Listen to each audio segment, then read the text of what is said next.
All right, 2-minute warning, counselors, 2-minute warning.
All right, let's see where we're at.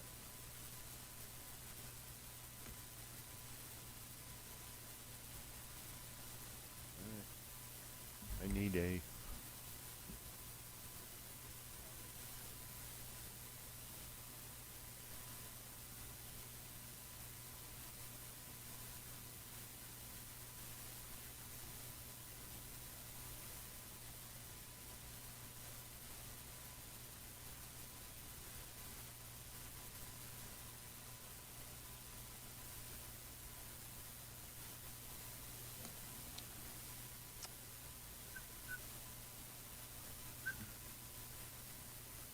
Good?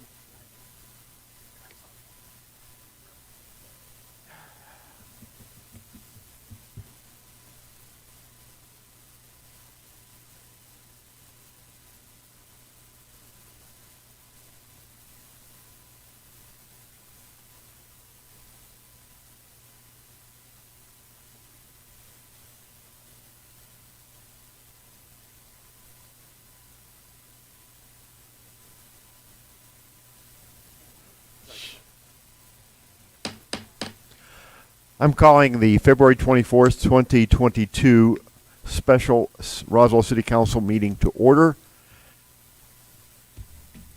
Please call the roll. Councilor Opesa? Here. Councilor Moore? Here. Councilor Roebuck?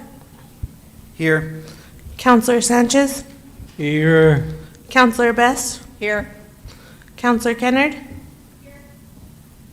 Councilor Stubbs? Here. Councilor Perry? Here. Councilor Foster? Present. Councilor Lopez? Absent. Mayor Kente? Present. Mayor, you have a quorum. All right, thank you. Councilor Perry. Thank you, Mr. Mayor. I make a motion that we approve the agenda as follows for the action item of the 4 action items that are on the agenda, taking off number 6, which would be the closed session. There's not a need for that at this time, so it would just be the approval of the agenda without number 6. Okay, I have a motion by Councilor Perry and a second by Councilor, is this part functioning? Okay, I have a second by Councilor Best to approve the agenda, deleting item number 6 on the agenda. Any debate or discussion on the agenda? Councilor Orpesa. The request to speak is functioning tonight. Oh, so I we're thought good it with that. wasn't. So you can still use that. Oh, okay. All right, Councilor Orpesa, you have the floor. I just want to understand why item number 6 is being taken off the agenda. I Mr. know Councilor Perry said there's no need for it, but I was looking forward to have this discussion. Mr. Neb, do you want to? Yeah, Mr. Mayor, city councilors, I know I've spoken to a number of you all individually. I believe there's only two of you left that I have not spoken with about the incident occurring as to why we were going to meet.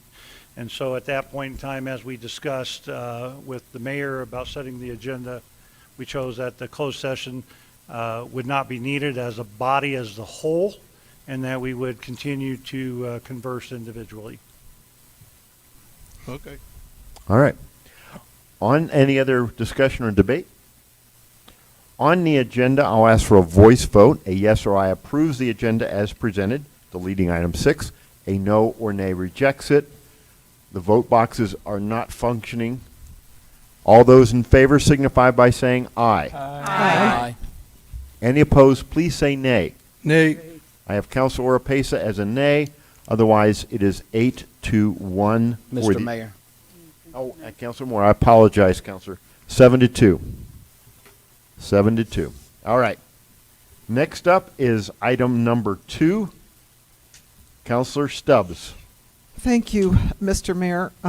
I move to approve a lease agreement for a parcel consisting of approximately 9.9 acres at the Roswell Air Center with Store Master Funding LLC to sublet the parcel to Ascent Aviation for a term of for a lease term of 45 years.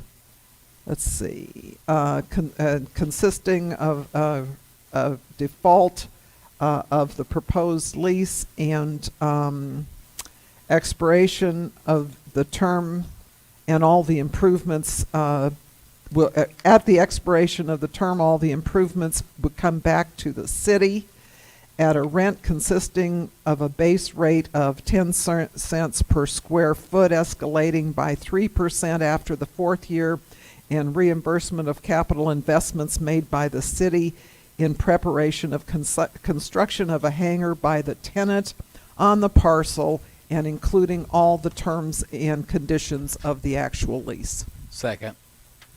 I have a motion by Councilor Stubbs and a second by Councilor Perry to approve the lease with Store Master Funding as presented. Mr. Neb. Mr. Mayor, City Council, I was going to give a brief overview of the entire project prior to going into items 2, 3, and 4. It is not a 51-slide briefing of an update of why we're here tonight as well anyway, but Thank I you. wanted to bring you up to date with the information so that everybody has that. I believe that within the documentation and everything, the final lease that we have is the accurate lease as of this morning. And I think there was just a clarification that happened this afternoon between Store and us, and so we're pretty comfortable with the information there. So, but this project continues to evolve. It is a 2-year-old project. It is something that has been worked on. It is something that has been changed quite a bit, and so we'll get there. One of the things that I was hearing a lot about this week is that why this meeting, why now, why everything. So just so everybody's aware, the rules of order state that special meetings may be called by the mayor or 6 members of the city council. The mayor requested a special session of the city council on Wednesday, February 16th. It was posted by the city on February 18th. Just so you know that the decision to have this meeting tonight is based upon the business needs, not on any other condition that seems to be happening in Roswell today. But it is, what does the business need and how can we help the business? So that was our whole premise of this. Back in January, we had a conversation with the business, and they said, if I cannot break ground by the end of February, my financial people will be out. And so the whole idea was to try to find a way to start the demo before the end of February so that this business can get their building built and bring in 360 jobs into this city. So we were able to get that done, and that's why you'll see the phasing of the projects tonight as well too when I share that. But That started this ball rolling that we needed to get certain things done in a timely fashion because Ascent, the owner of Ascent, is waiting for us for certain information so that he can make his people comfortable with this whole project.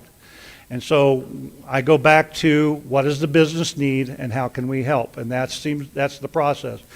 I can't help all the armchair quarterbacks. I can't help all of the people out there that think they have the information or want to have the information.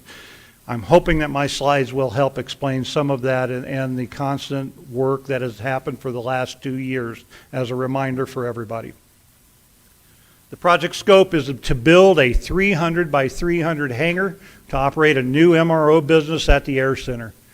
Along with the hangar, the project needs to include room to expand an infrastructure to accommodate 360 employees. So it includes a parking lot. It includes the space around it so they can move planes in and out. In order to do this project, we broke it into 3 phases to meet the business's needs. The city managed phases are phase 1, the demolition of the property. It is our property. Everything out there on the Air Center in this area is our property. And so we started the demo early. You ratified my decision to move the demo fast enough at the last council meeting in order to cover the costs associated with the demolition. And we met that condition that the business needed from us. Phase 2 is the horizontal. That is the site improvements. There's a lot of concrete that has to be removed. There is a lot of water lines that need to be installed. There is all the taxiways, there's a detention pond. Or detention pond. Yep, I got it right the first time. Detention, not retention. And so all of those site improvements on our property had to be done in that phase 2. Those are both indicative in order to get phase 3 started, which is going to be handled by the business through their contractors, and that is to put a building up. And so that 300 by 300 hangar. So that's how we ended up breaking up these phases. I will tell you 2 years ago we had a model that the business would come in, lease the space, and they would do all of the work. But because they ended up changing financial people a year into this conversation, we ended up rebooting this system a year ago in order to build it in this manner. Just so you know, and because it's in the slides and everything, here is the tentative dates that are associated with building and doing all of this work. The goal of this, if you look at the bottom line and you look how far it out, it runs into the January 2023 as when they will have their occupancy permit. What we have told Mr. Quirio is that we will get him in there, if at all possible, this year, 2022. He stated that at the groundbreaking as well too. That is his goal as well too. So we are taking a lot of these different activities and we're lumping them over the top, whether it be the CID inspections that have to be done because the state has to inspect the property, the state has to do the inspection of the work. It's on our property. So we have to make sure that all that goes with that. I will tell you that as we walk through this for the timeline, we are expecting the final drawings this Friday. They had until the end of February, so we're getting them just a couple days early. We were going to do an RFP process to go out and do a proper bid process to find the right contractor. In order to speed it up, we are using our pre-approved contractors and our CES process. And so we're essentially going to look at pre-approved contractors to do this work to speed the work up. It'll cut at least 30 days off the delay in order to go through an RFP process. So this thing has been what we've been trying to move. Everything that we can move to the left, we're happy with. Anything that moves to the right slows us down. And that's where we're at with our commitment with the business. In 2017, the City Council approved a lease guidance document, and that sets the parameters for exactly why did we build the project this way? What are we doing? It has guidelines in there. It's called a user pay policy. So anything that's necessary out there, the user is supposed to help contribute funding to that in order to be successful out there. What we are is we're a pass-through essentially for some of that work because it is all our property. So for the past year, I talked a little bit about the site improvement work was slated that for the city to manage the portion. We've had continuous discussions with the ever since November. We've been having weekly meetings with the owner and with the whole stakeholder team that is important for piece by piece by piece of this project. And so we've been solidifying plans for there. We have tried to keep all of our partners because there's a number of people in there. I like to say that my kitchen is very, very big, and I have a lot of cooks in that kitchen. So there's a lot of people that we have to keep in tune with this project. So the project is on city property, and the work is going to be managed by the city. It becomes city infrastructure. The work that we are doing, the work that you are doing tonight, is for us to improve our property. Now, we are trying to improve the property so that it is in sync with what the business needs for their vertical phase of the construction. So that's this whole conversation that we're having. So Ascent has specific requirements in that, so our city improvements are being done there. So in order to cover the cost of this project, the city is doing an interfund loan. That's what you'll be talking about with item number 3.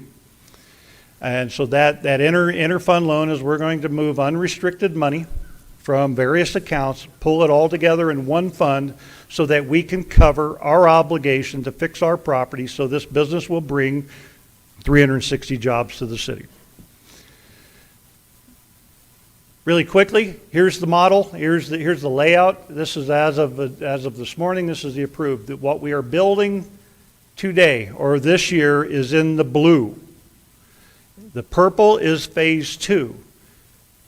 Please note that in our conversations with the businesses that they would like to build another 300 by 300 hangar within 5 years, which means once we get done with this project, we will be discussing phase 2 of this project.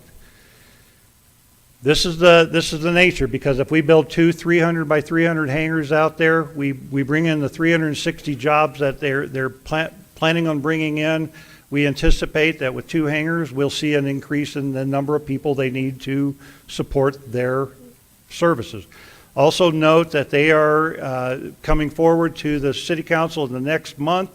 Will be 3 other leases of property that they are leasing from us, including the Department of Health, part of the Department of Health building, or the old Department of Health building, and a couple other spaces out there in order to take care of their needs today while this is all being constructed. All right, project details. This is where we're at. The demo and the horizontal. The total project is a $15.8 million not to exceed price. That's what we're trying to discover. It has been very difficult to get out of an engineer a not to exceed price because COVID supplies have a premium now. We have, there's a delay on steel, there's a delay on certain parts and pieces.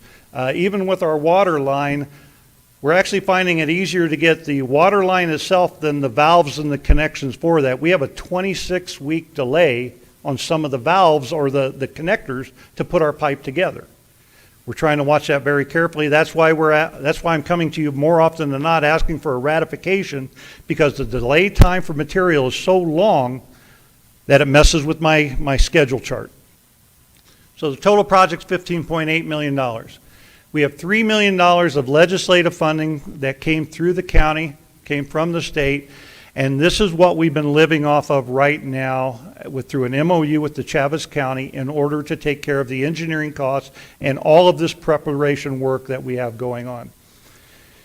In the last week, we've also agreed that we will handle $2.8 million worth of improvements that we consider our own. So when we talk about the water line work, we're talking about the water line to the building, but then we're also talking about extending that water line around and looping it through the air center to another water line, so that if we have any catastrophic failures of our system, the interference with the business out there will be nominal. Not just Ascent, but Dean Baldwin, anybody else over in that corner. So we're looping the system, and those of you that have been on the council understand we try to loop our system so that when we have to shut down something for a failure of that system, we don't have to shut everybody down to get it done. So we've agreed to do about $2.8 million worth of work that will not be placed into this lease. We have $4 million coming from LEDA, which is state money as well too. It's all based upon job creation. It's all based upon that. It's a reimbursement to us. That part of this whole deal is very interesting, that the city cannot receive this money directly from the state because of the way that the LEDA funds have to go through there. So the money has to come through, the business will ask for the reimbursement, the money has to go through Chavez County as a fiscal agent, then it comes back around, and then Chavez County pays the city for the cost of that money for that year, essentially, that annual. LEDA is only good for 4 years, and so when you look at this lease deal with Ascent, it is heavy on the first 4 years because it is a pass-through scenario. It's based upon the job creation, what the business is guaranteeing for us, and so that money is just kind of coming through. And so that's why when you look at our deal, it is heavy on the front end because we have other monies that are going into that, and we had to build a system to allow for it. Our capital in the lease deal goes out 15 years, so we cover the rest of that over the remainder of that years, and then the base rent of what the land lease is goes out 45 years. So that's how that process works. We have also the private investment from the company putting $6 million into our infrastructure in order to get this work done as well too. On top of what this $15.8 million is that we also have approximately, I believe that, I've not asked them for it, but I believe that hangar, the value of that hangar is about $8 million. So you add the $8 million to the 15.8, and that's the total amount of this project of everything that is happening within this. Everything that's asterisked up here will not be added to the lease because we consider those grant dollars in order to help bring this business to Roswell. Just so you know, here's the city improvements of where it's at. We want to cover the demolition. We're covering the water line replacement at $1.2 million. Mr. Nahar just shared some tentative numbers with me. It looks like we're right in that ballpark for our water line. So it's all going to be about how quickly we can get the parts, but our numbers are pretty solid. That's a really good thing. I call the last column equivalent site improvements because the easiest way when you look at the quantity sheets and everything, I've essentially guaranteed that we will cover $980,000 more of work in there, not necessarily for the fire suppression, but it equals out to the fire suppression. It's all just trying to figure out how much of this. So we may be doing $980,000 worth of concrete around the building, but just know that it was easier for me to, rather than to say I've got $3 million worth of concrete, I'm taking this much out. I've listed it as this dollar amount, it's an equivalency.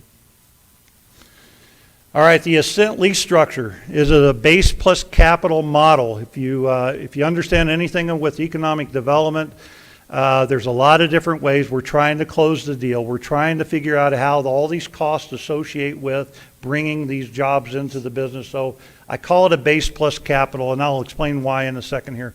The overall lease is for 45 years.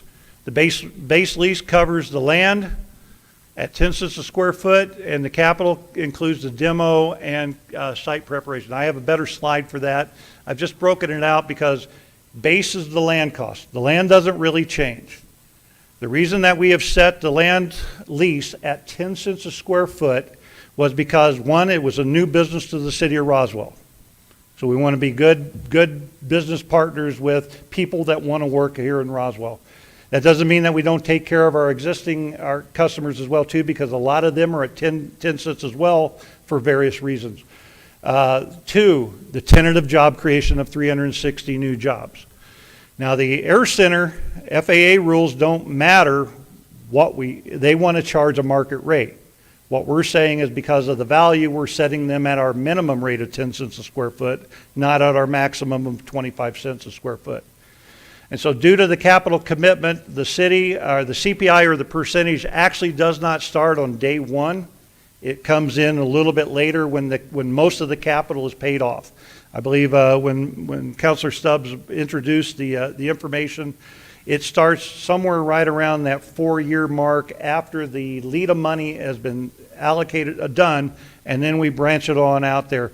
Just know that 3% on 10 cents, that number does not move very quickly. And so it does, I have to go out a few decimal places to get the number to move. So on the other side, the capital side, so we are doing a total lease for the capital of $10,640,000. This again was to establish that not to exceed number. Our private investment, what is the business putting into this, is that they are going to cover $6 million worth of that through their lease. They're going to pay back to the city. We have $4 million of LEDA money, as I've expressed, that will be a pass-through, and that will take care of the first 4 years of this lease. And then, as discussed at the Finance Committee, there is some interest in GRT and taxes that the city has requested because we're carrying essentially this money, and we're going to recover it within the lease. I think Councilor Roebuck said it in the Finance Committee meeting, and I'm glad he did. This is a very similar deal to what we did with the EDC back with Red Mountain Arsenal as well, too. We brought a business in, we paid to fix that building up, run it through the EDC, but at the end of that, we're recouping our money in their lease rate of that building. And so that building is a little bit higher, but it is coming back in to replace that money so that we could make a building that was acceptable. So this is not a different model. We've used it in the past, but we've used it a lot of different ways. And then, of course, I talked about the capital portion with the, we've extended the capital out to the 15 years because we were initially talking about a site improvement work. Early preliminary estimates, we were around, we thought we'd be under $10 million. We're at 15.8 because of all these variables that are in there. In order to do that, we took the capital out from 10 years to 15 years in order to keep that annual number down low enough for the business to be successful, because if the business can't survive, it doesn't matter where we set the rate at. It just doesn't matter if they can't survive and can't make their numbers meet. So we carried it out for 5 more years. Some of the other conditions, just to understand, this project has not been the easiest to manage over 2 years. All the number of cooks, all the number of people in there.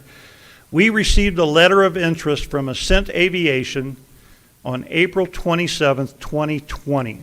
That letter was to Scott Stark out at the Air Center saying, I would like to move my business out to Roswell.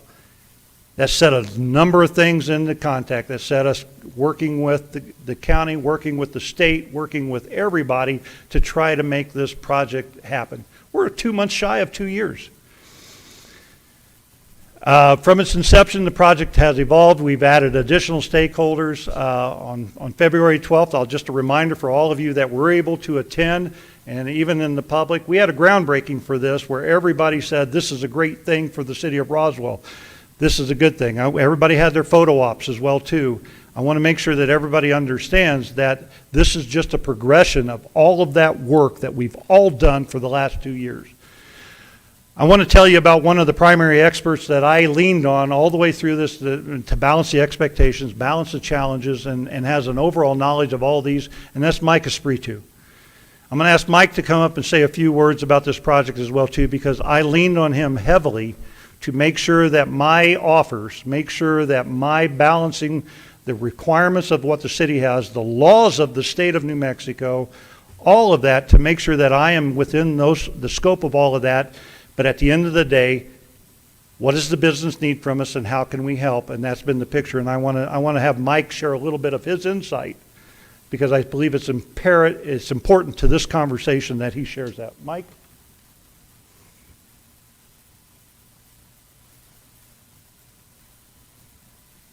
Thank you, Joe. Mayor, councilors, good evening.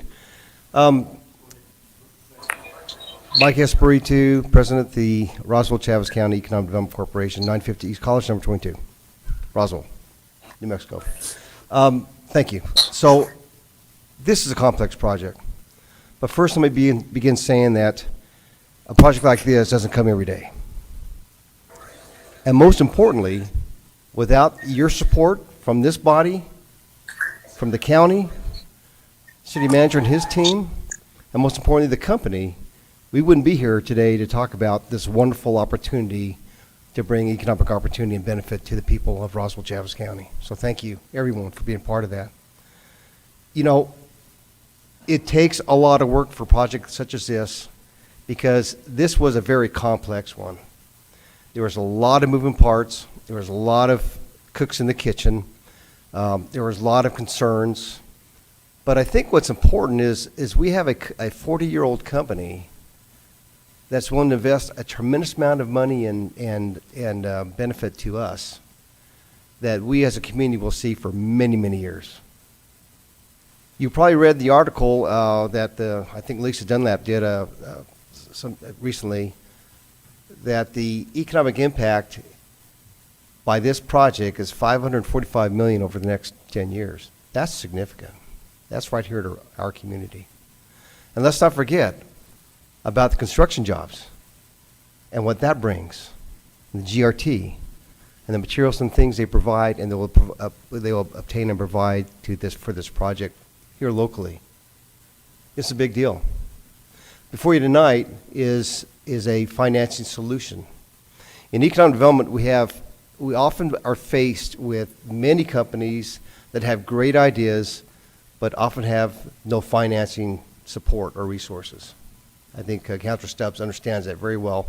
She's seen that in the past in EDD. And I will share with you that this is nothing unusual. I liken it to an industrial revenue bond. It's another financing solution to help companies pay for those pieces to get them to the finish line. So I applaud you for this, because this is an innovative solution that helps this company.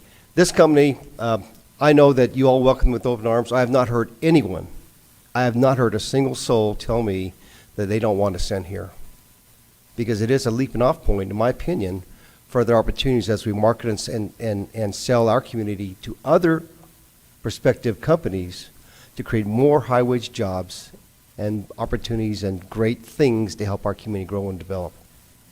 So I thank you for that. The last thing I want to share with you is it's as City Manager Joe Nebb mentioned about Red Mountain Arsenal. I wasn't here for that, but that was another opportunity. In fact, we even talked about doing some of that type of work on this project. As I mentioned, this was a complex project, and we're not done yet. And hopefully by Q4, I believe, right, City Manager, we're taking a $20 million plus project and shaved it down to $15.8 million through some innovation with RUB building systems that you've heard presentations on. That we're seeing a project that will hopefully balloon into other opportunities, and we look forward to your continued support to bring these companies to Roswell and Chaves County. Thank you. Mr. Mayor, City Council, that'll end my part of the background as to how did we get to today. I'm going to ask Mr. Stark to come up as the Air Center Director. Between him and Mr. Patterson, they'll cover that first item, number 2. Okay.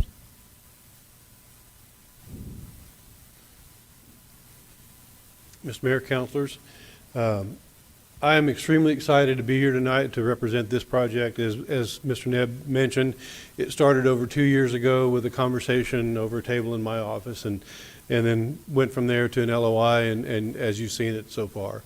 So it's just the first of many, we hope.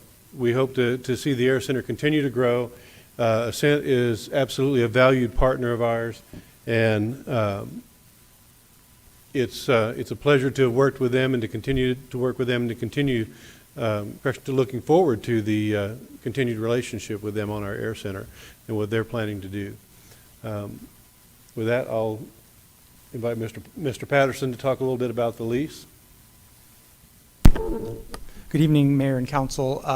I think that the City Manager has already done a great job explaining kind of how the lease functions. And so a lot of what you'll see in that document is really just the legalese to effect this plan that the City Manager has described to you. I would draw your attention to the very final page of the lease. Exhibit B shows the rent schedule.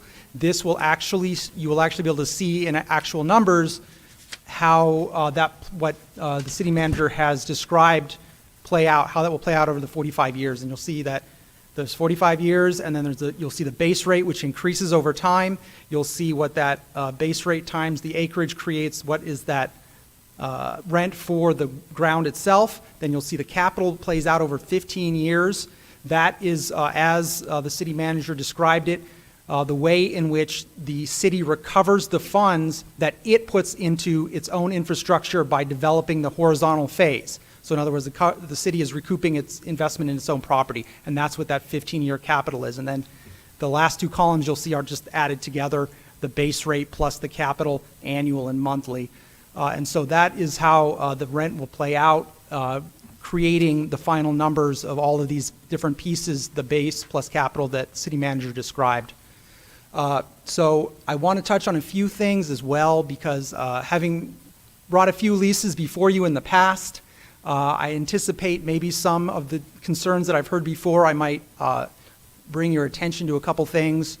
And I won't bother reading you boilerplate or citing you sections. However, if you want to know where any particular thing that I talk about can be found, I can direct you to where it is in the document. So as we discussed, the actual tenant here is Store Master Funding LLC. That's sort of the financial branch of this.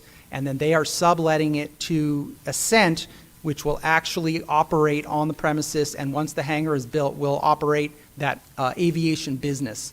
This is a term of 45 years, and it is only termination for cause, which is necessary for all of this funding to play out.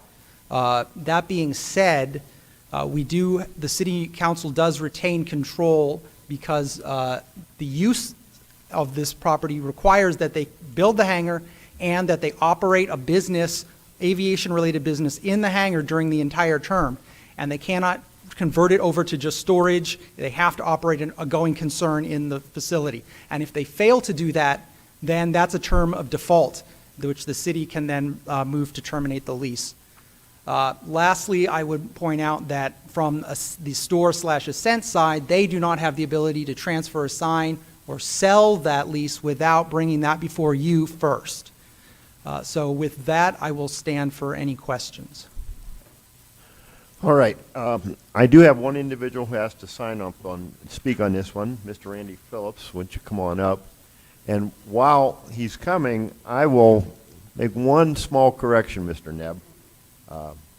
I would argue this began 3 years ago, because on May 20th, 2019, we received from Armstrong the Wide Body Hangar Development Program final report, and on July 22nd of 2019, we released the request for information for the development of a wide body hangar facility, and those were the two documents provided to Ascent when they were asked if they were interested. So I would argue we're 3 years into this. Mr. Mayor, I stand corrected for that, because we've been looking for this project for a long time.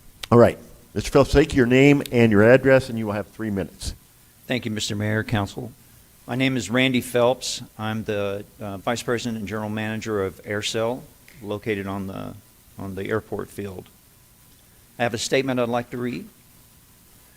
As a long-term tenant and employer of over 300 people at the Roswell Airport, AirCell objects to the approval of action items 2 and 3, which is the approval of a lease for 9.9 acres at the Air Center with the Store Master Funding, who will in turn sublet to Ascent Aviation at the rate of 10 cents per square foot, which is well below the current expected lease increases already noticed to current tenants, and the approval of $11.1 million loan to fund a hangar project for the benefit of Ascent Aviation.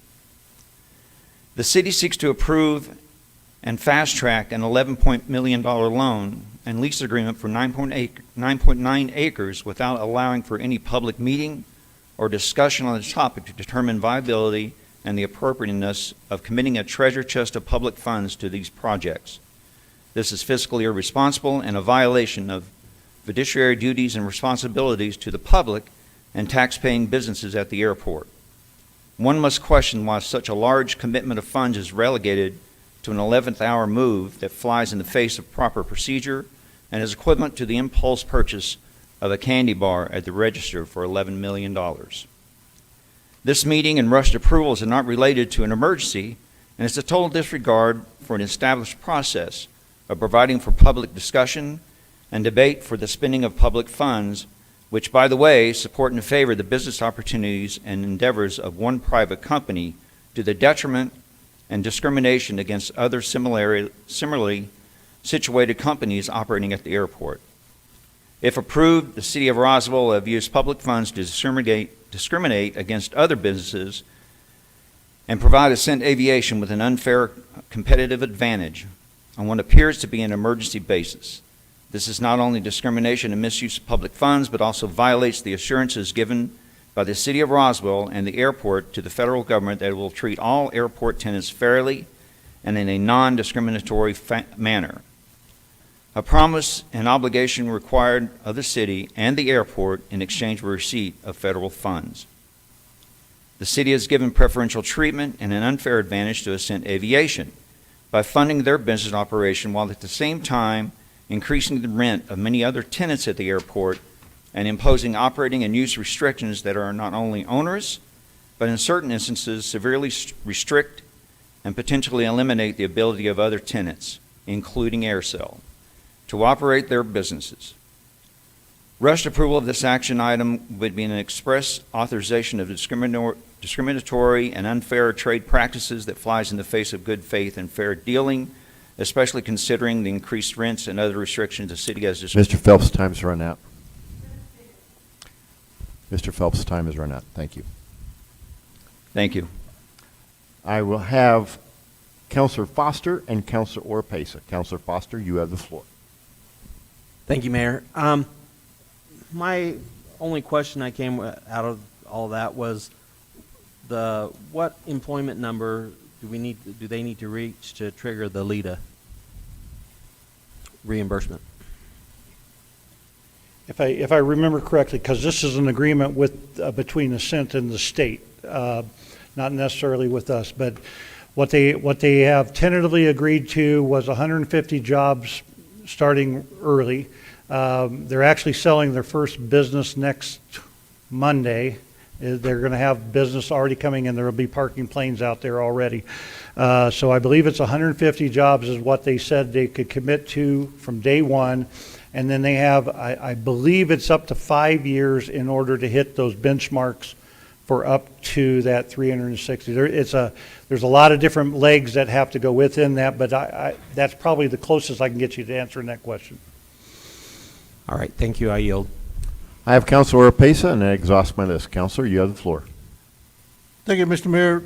As part of my time, I would like to ask Mr.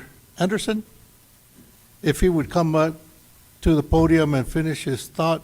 Mr. Phelps. Phelps?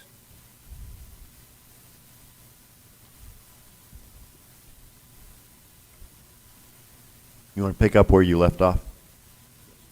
Or why don't you start a few sentences before? That sounds All right. fair. Thank you very much. I appreciate it. It's hard to understand how the city could turn its back on and treat with such total disregard companies such as AirCell, who have employed hundreds of Roswell residents and supported the Roswell economy for decades. It's truly a slap in the face to AirCell, the other companies currently operating the airport and the community of Roswell generally to take such actions that will effectively drive business out of Roswell. At a minimum, this statement should be read into and made part of the public record so that if council decides to proceed, notwithstanding the serious concerns raised, the same shall serve as evidence of opposition and reasons in support thereof for the interest of the media and legal action that AirCell and other tenants will pursue in order to remedy such unfair, discriminatory, and oppressive acts of the city and its council. Thank you.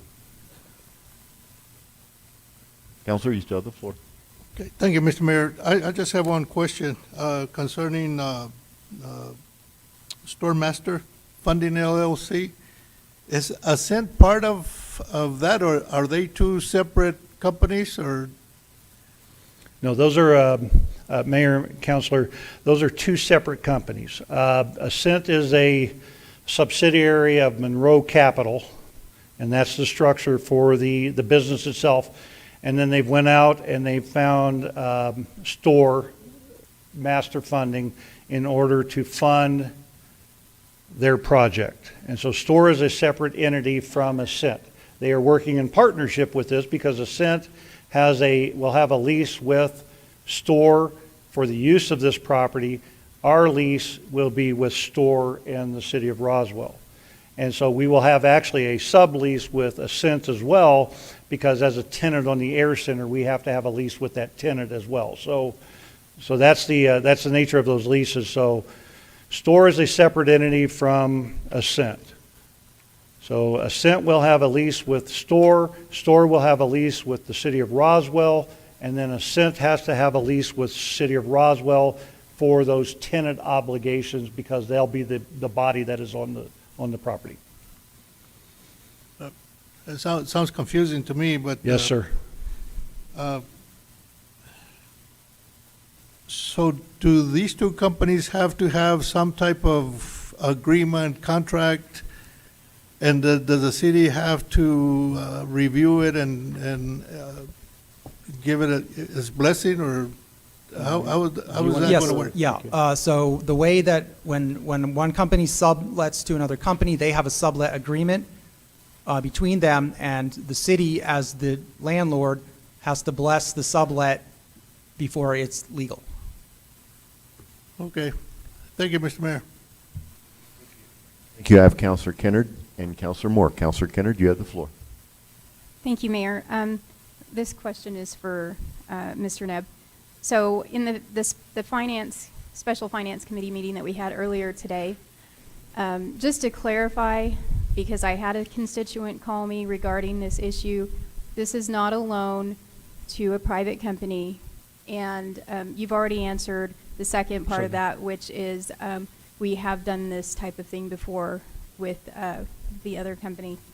Correct. In the simplest terms for this is the city fixing their property. We own the entire property out there, so we are investing money into fixing the property.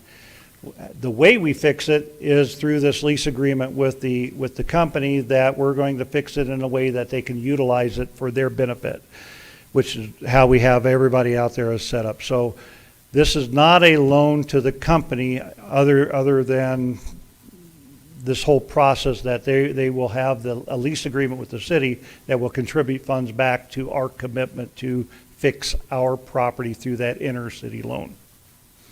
Thank you. Thank you, Mayor. All right, I have Counselor Moore, and that exhausts my list. Okay, I just have a couple of quick questions. And I don't know if are we talking about all in one thing in general, or are we just kind of allowed to ask questions of the known? Wherever you want to go, Counselor. Okay. First, my first statement is, and I'm not meaning this in a bad way, but if you guys keep saying the saying, you have all these cooks in the kitchen, you know the rest of the saying? Too many cooks in the kitchen spoil the broth. So understand, don't keep saying that, because that's not necessarily a good thing. Yes, ma'am. That's my grandma used to say, spoil the broth, so. Anyway, so my concern kind of is the way you say loan, so of course we're thinking, everybody, like she just said, is we're loaning some private people some money. So I don't know if that word is, why that word has to be used as kind of a you question. Can I distinguish two things that are happening here? The loan comes up in the inter-fund loan. In other words, that money is moving internally within the city. It is not exiting the city. That is not a loan to any private company. That's the loan we're talking about. Okay. What we're talking about with this lease is that the city is recovering the cost of it investing in its own infrastructure through the lease. That's not a loan. Okay, so this $11 million that we're talking about is taking us it's going to take us 45 years to get what you're saying, to get this $11 million back, or did I miss this done? No, ma'am. The way you said that? The 11 million is in a 15-year of the 45-year lease agreement. What we did is we kept it short because we need to pay back our where we borrowed the money from. We need to put that money back. It'll be able to be put back there, and then we are generating funds that can then be reinvested back into the Air Center for the next project. And so as this money comes in, then we will be able to reallocate through the city council, so. Okay, other question is a question I kept calling about the urgency. Now, let me tell you why I have a problem with it. If you say there's an urgency, we know this has been going on for 2 years. I've already said that, 2.5. Why didn't this come to us at our February meeting? You guys knew this was happening, so why couldn't some of this information so it doesn't seem Yes, like ma'am. it's a rush? Why couldn't we have discussed this 2 weeks ago? As of this morning, we were still negotiating terms of the lease. So Of the lease, what okay. could we have actually brought forward would have been some suggestions. I am also a proponent that I do not want to put a lease out to the public until both parties have agreed to the terms. I think it's unfair to the business. I think it's unfair to the whole process of trying to reach a definitive number. So we did not have a lease that we could have brought back to you. We had an idea, and so the city council as a body would not have been able to make any type of a decision based upon where we were at that. Because we have to get it done before the end of this month, essentially, is that because when we offered the February 24th date, that was agreed to by the business that we would have this conversation with the city council to try to wrap up these things.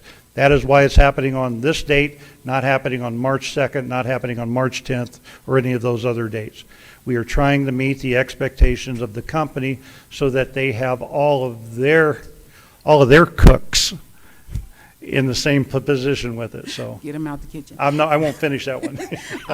So, and I struggle with that a little bit because I feel like, are they, because everybody kept coming, people are in both ears, I've got some in both ears. And so I understand that part, but it still just seemed like, it's something that could have been discussed.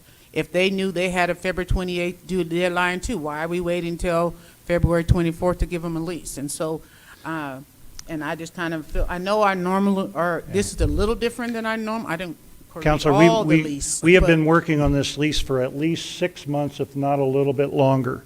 And again, it's a very difficult lease because Right. of all the different legs that are in this thing.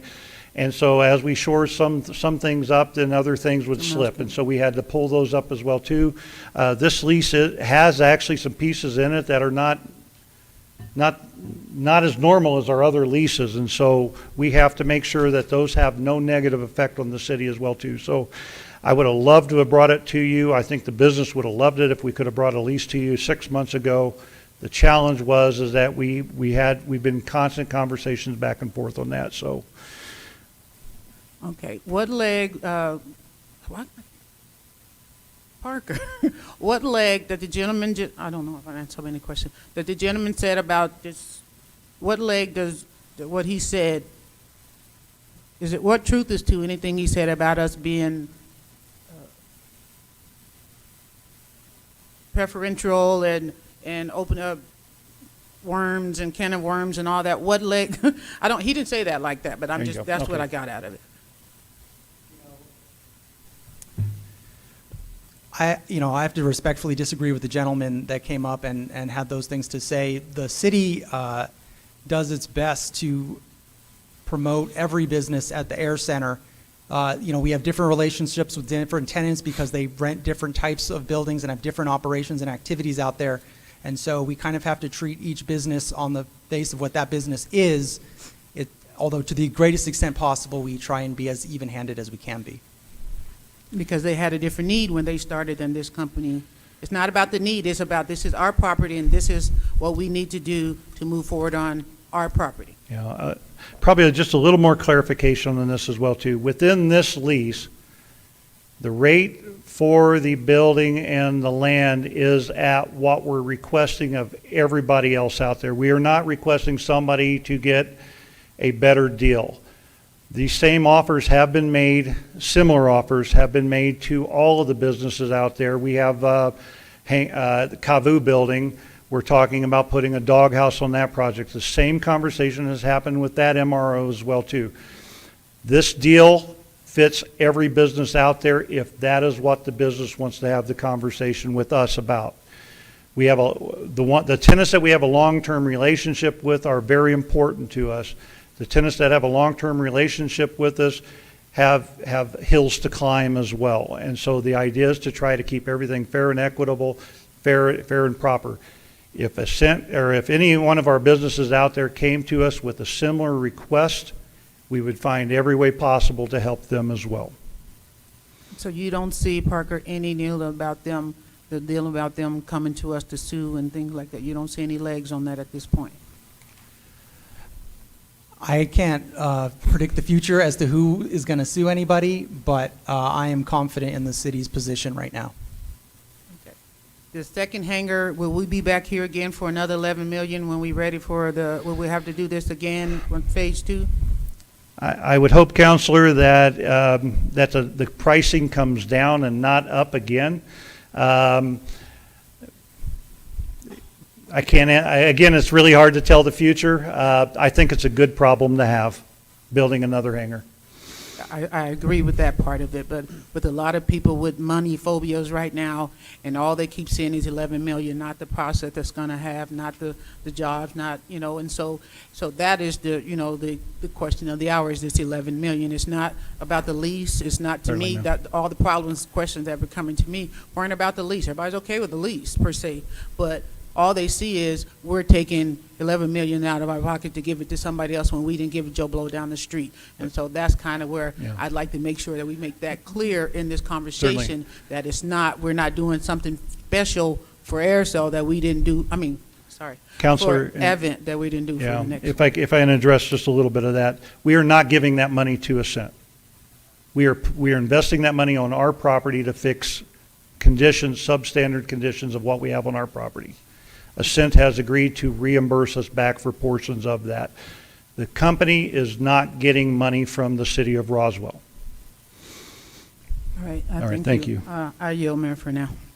All right, I have Counselor Roebuck, Counselor Perry, and Counselor Stubbs. Counselor Roebuck, you have the floor. Thank you, Mayor. First off, I want to say, thank you to the EDC, thank you to the county, thank you to the state, all the cooks in the kitchen that we've had. But seriously, to make this thing, and as well as to the business Ascent, and I guess now Storemaster Funding, their partner, to get something like this to happen in a place like this takes a lot of people coming to the table and making it work, and it hasn't been pretty. But hopefully we've learned a lot of lessons. The next time we do one of these, it'll run a little smoother. And certainly I also want to say thank you to the staff as well for their, for keeping their eye on this ball when a lot of times I'm sure it would have been easy just to walk away from it. So hopefully we'll get it over the finish line here. We're close. We're close. But I think a great way to characterize this would be a build-to-suit type environment. For those of you familiar with, just to kind of maybe put in layman's language, or people who might be aware, a property owner has a piece of property and they want to rent it to somebody, and they're willing to invest in that property to attract a renter / to bring up the value of the property. And I think when you strip away all the extra stuff, that's effectively what's happening here, is we are building to suit. And I do think as well, man, if current tenants, new tenants want to come talk to us about more build-to-suit projects, I think we did it for Red Mountain Arsenal. And, hopefully we get this done for Ascent, and I think we'd love to do it for everybody. If they've got an opportunity to grow their business, and we can build the suit, and we can make the numbers work, we're going to figure out a way to do that. So, again, thank you for everybody so much who worked on this for so long, and hopefully we'll get it over the finish line. I yield. I have Counselor Perry and Counselor Stubbs. Counselor Perry, you have the floor.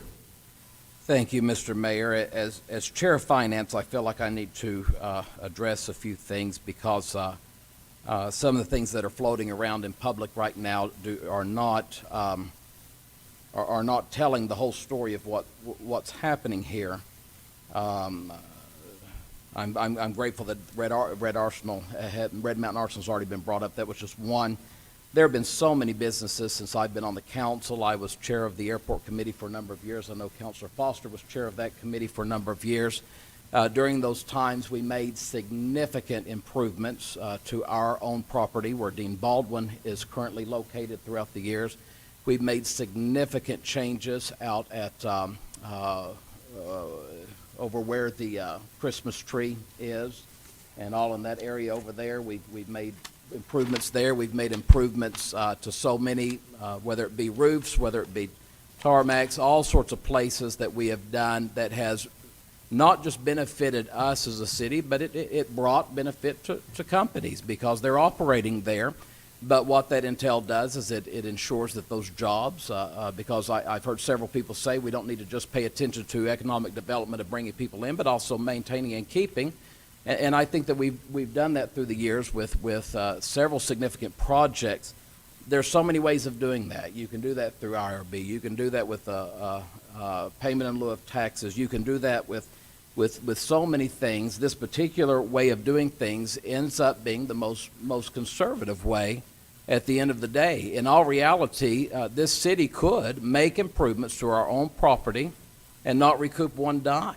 I mean, we put water lines in all the time. We're constantly having to take care of things and do things out there at the Air Center. There's nothing that says that anybody has to pay for anything. That's our property. The improvements on that property are done by us. And for that very reason, in all reality, this council could today be just putting money forward to take care of our property, and we wouldn't recoup one penny of it. But the most fiscally responsible way to do that is to do it. I mean, we're getting to have our cake and eat it too. At the end of the day, we're able to make the improvements to our property, and in the end have that brought back to us. I wanted to say, because I want to make sure, I don't know if Ascent is listening or if there's anyone on the phone to represent Ascent today, but if they are, whether they're not, I want to make sure that this community knows that Ascent is important to this community. We believe in Ascent. We see what they've been able to do in other places. We see what they can bring to Roswell. Their coming to us doesn't just provide a new hangar for Roswell. All of these jobs represent families. All these jobs represent people purchasing homes. All these jobs represent people purchasing automobiles in our city, eating in our restaurants. All of these jobs represent more children attending the Roswell Independent School District. All of these represent more need for flights to come in and out of Roswell. All of these jobs represent more to the gross receipt taxes. I could keep going on, but I won't. It is significant to this community.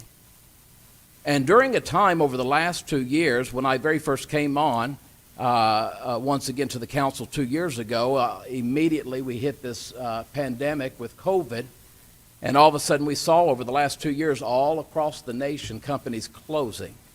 We've seen people losing their jobs. We have seen major companies having to not just lay off, but just permanently end employment for families. And to have a company like this ready to provide jobs is significant. And I guess that I'm just surprised. I guess I'm just disappointed that regardless of why these things are happening, that as chairman of the Finance Committee, that I'm being accused of some kind of backroom deal. I take it that way personally, because there's no backroom deal being done. This has been in the open the whole time. If this would have been done in 2 weeks, or if this would have been done in 2 months, the process would be done no differently. We have followed all the procurement. We have followed everything within statute. We have followed the time period required to do for the public to be notified. There's nothing being presented here that hasn't been put forth to the public so far. This is a good thing for Roswell, and we have the opportunity not just to have something great done in Roswell, but it's going to affect our people in Roswell. We have a hometown boy who grew up right here in Roswell. That's our contractor, going to be putting this thing together. I mean, this is something for us to be proud of. I guess I'm just a little confused. I tell often our city manager that he really ought to go and get some certifications in economic development. He's very knowledgeable, and he's got many qualifications in that. When we have someone like this, and when we have someone like Mike Espiritu at the helm of the ship over at the Chaves County EDC, who believes in this project, who recognizes that the way we're doing this is the best way to move forward, I guess I just don't understand. We have a city that has stood firm in believing this is a worthwhile project, and that we shouldn't just count on the state to divvy up. We shouldn't just count on the state ED to divvy up. We shouldn't just count on the county with their $3 million to divvy up. That we should be putting in, and we should have a part of this. Now, that's been said over and over. We have a county commission who supports this project, who supports these jobs coming in. We have a joint resolution that was signed between the city council and with the county commission. Just a few weeks ago, Councilor Stubbs traveled with me to Santa Fe I spent Monday and Tuesday and then a Thursday, Friday, and Saturday in Santa Fe speaking with our legislators, speaking with our senators, with our representatives. I had the opportunity, I made a meeting with Caroline Burkle in the governor's office and hoping to catch her for 5 or 10 minutes, as close as I was to Governor Martinez during a session. To get 5 minutes with anyone in the governor's office is a feat in itself. But Councilor Stubbs and Mr. Fuentes, we walked into the governor's area there, was led to the cabinet room to sit down. Caroline came in and sat down, and within moments the governor walked into the room. And Governor Michelle Lujan Grisham gave us 45 minutes of her time because she recognizes what this is going to do for not only Chaves County, not just for Roswell, but for the state of New Mexico. This is a game changer. And I guess I'm just confused when I'm getting phone calls saying, why is there a backroom deal and why are y'all draining the water fund? I checked all that out. The water fund's not being drained at all. I mean, we have been very fiscally conservative, and especially over the last 2 years, cutting 23% out of the budget, putting we got 3/12 in the bank right now. There aren't cities in New Mexico that have this, that are as sound fiscally as this in such situations like this. So I guess I'm just confused and understanding where all these are. And I know I'm just going on talking, but I just want to make sure that the people out there are getting all of the facts. It was just pointed out to me by my fellow counselor here, the city of Roswell is not a bank. We're not loaning any company. We're not loaning any private company anything. We're not being a bank to any private company. We are taking monies that are sitting in the bank making, please, Juan Fuentes, please tell me, what's the percentage rate we're getting on the money sitting in the bank for the water fund right now? What are we making? Mr. Mayor and Councilor, it's less than 1%. Significantly less than 1%. Significantly less than 1%. We're going to get 3% on the return on this thing. Where I come from, that's pretty good for this kind of money. And to return it, not in 45 years, not in 30 years, but to return this in 15 years, that is a feat within itself. And I would hope to think that this community would look at the folks that we have here, would look at our city manager, would look at our airport manager, would look at our treasurer, would look at our attorneys, and would look at Mike Espiritu and say, thank you for making this happen and doing it in such a way that Roswell's going to gain at the end of the day, gain from it all. So I hope that people understand when I say these things, this is nothing new. We've got the ROAR program through the EDC. I've not had anyone come and tell me they're against that. Same process. It's money but that even goes a step further. That is money being lent to private sector. That is money given directly to private sectors in a loan. No one's been against that. But we're loaning one department in our city the finances to be able to improve our assets. And on top of that, we're going to make 3% off of it. And I think that's a great deal. I yield. I have Counselor Stubbs and it exhausts my list. Counselor, you have the floor. I really hate to follow him. I always hate to follow him because he's good. Well, you can just. No, I can't. There used to be a day, but I can't. Thank you, Mr. Mayor. This is a lot of people have said what I would have said as well. I'm not going to repeat myself, so I'm going to get back to basics. We're not going to repeat them and get back to basics. I think in my motion, this may be for you, Mr. Patterson, I said that the rent would consist of the base rate of 10 cents per square foot, escalating by 3% after 4 years, period. And I'm wondering if my motion should have continued I'm looking at Exhibit B, which I didn't have before. If I should continue if my motion should have continued through the 45 years, which actually escalates to 33. May I suggest you Cents. just reference Exhibit B? Yeah, that's what I was going to suggest is you could say an escalating as shown in Exhibit B. Say that again. You could say the base rate escalating as shown in Exhibit B. Okay. So I guess that's an amendment to my motion since Why don't we, we've been if there's discussing. no objection from the council, we'll have the motion reflect that as reflected in attachment B. Yeah. That's fine with me. Thank you, Mr. Mayor. I had realized, I think that it's necessary that that be included. Thank you. All right, that exhausts my list. I do have a couple small things. Mr. Patterson, first line of the lease, November of 2021. Yes, and that was when we first started negotiating this document. You're Okay. right. We got to update that. So, if there's no objection from the council, you can change that to February of 2022. Is there any objection, councilors, changing and Councilor Stubbs, I'm disappointed in you. Why would I object to that? Oh, that I didn't No, find it. February That I 22, didn't 22. find it. Sorry. Okay.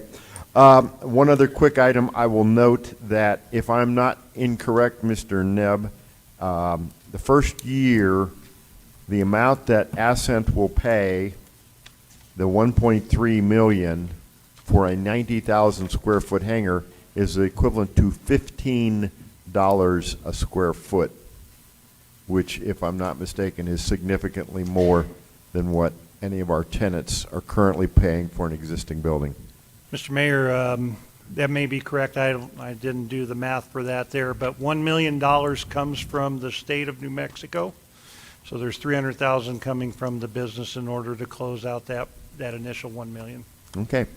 So that's what we will be seeing, though, is the 1.3 coming Correct. to the city. And also, please don't just use the square footage of the building. Please use the square footage of the 10.65 acres because it includes, that capital includes the parking lot as well, the True. detention pond and all of that. But So- I don't think we charge, in all seriousness, I don't think we charge our tenants for anything other than the square footage of the buildings. Is that correct, Mr. Stark?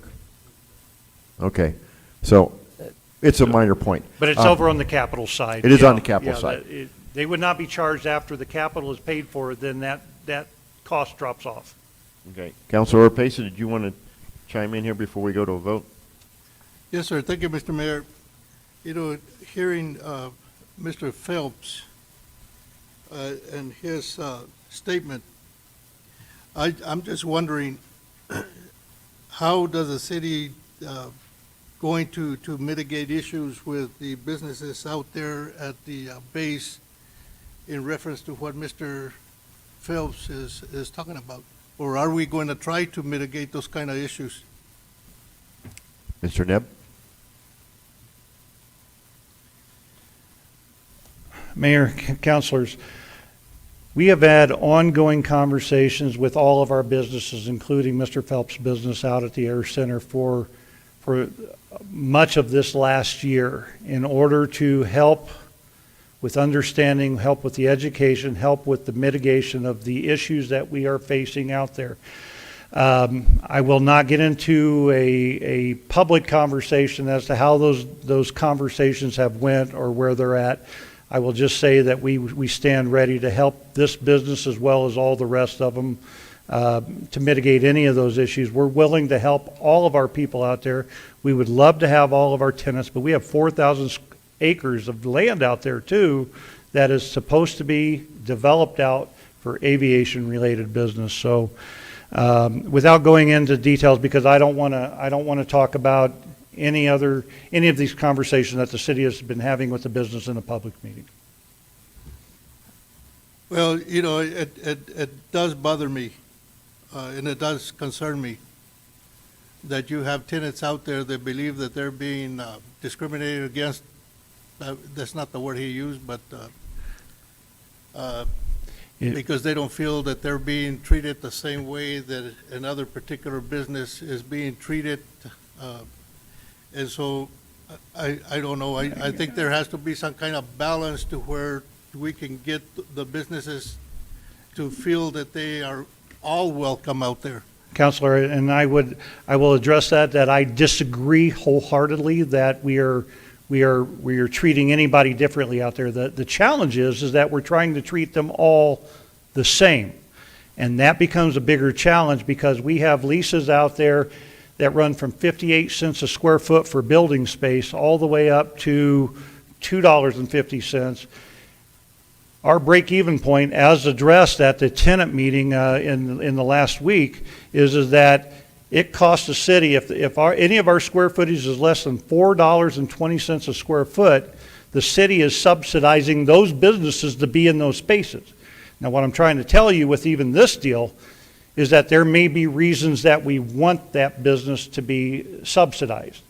And that's the whole conversation we have. The break even, in order to cover all of the costs associated with operating the air center, there's 1.2 million square feet out there right now.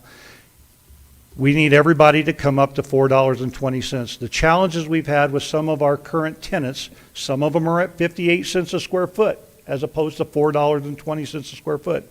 I'm talking the generalities, I'm talking broad, I'm not saying it's with this business or any other business out there. We have all those challenges with that. This agreement here brings all of that up to exactly what that is. We don't own the building right away, so there is not a $4.20 on the square footage of the building. But we are at the minimum of our 10 cents a square foot. I will say there's people out there, some of our tenants out there that are less than 1 penny a square foot for land. We're trying to correct all of that because we are trying to make that air center self-sustaining and to have it with there. So I can appreciate some of the concerns of what our tenants have. All we're asking is for a good partnership moving forward. That's all we're asking for. I do disagree that we're trying to treat them differently. We're trying to treat them the same. Okay, thank you. Thank you. At this point, I will call for a roll call vote. This is on the lease agreement and only on the lease agreement as presented before you. A yes or aye approves the lease agreement between the City of Roswell and Store Master Funding. A no or nay rejects the lease. Please call the roll. Counselor Opesa? No. Counselor Moore? Yes. Counselor Roebuck? Yes. Counselor Sanchez? Yes. Counselor Best? Yes. Counselor Kennard? Yes. Counselor Stubbs? Yes. Counselor Perry? Yes. Counselor Foster? Yes. Motion passes 8-1. Thank you. Quickly before we go into the next item, Counselor Lopez is not with us tonight. If he had been, he would have recused himself from this and the other two votes. He has shared with me he has a family member who is related by marriage to the ownership of Ascent. And in excessive caution, he, in the previous votes on this matter, chose to abstain, and tonight he would have abstained as well, but this was the only real item, so he was not here. Next up is item number 3. Counselor Stubbs. Counselor Perry. Oh, I beg your pardon. I looked the wrong place. Counselor Perry, who, according to Mr. Espiritu, is the Mayor Pro Tem of Alamogordo. My, you're ambidextrous. Or is that bipolar? We'll leave that alone. Mr. Mayor, I make a motion that we approve Resolution 22-12, which provides for an interfund loan from the General Fund, the Solid Waste Fund, the Water and Wastewater Funds to the Roswell Air Center Fund. I have a motion by Counselor Perry and a second by Counselor Foster to approve Resolution 22-12, authorizing an interfund loan. Mr. Fuentes. Yes, thank you, Mr. Mayor and councilors.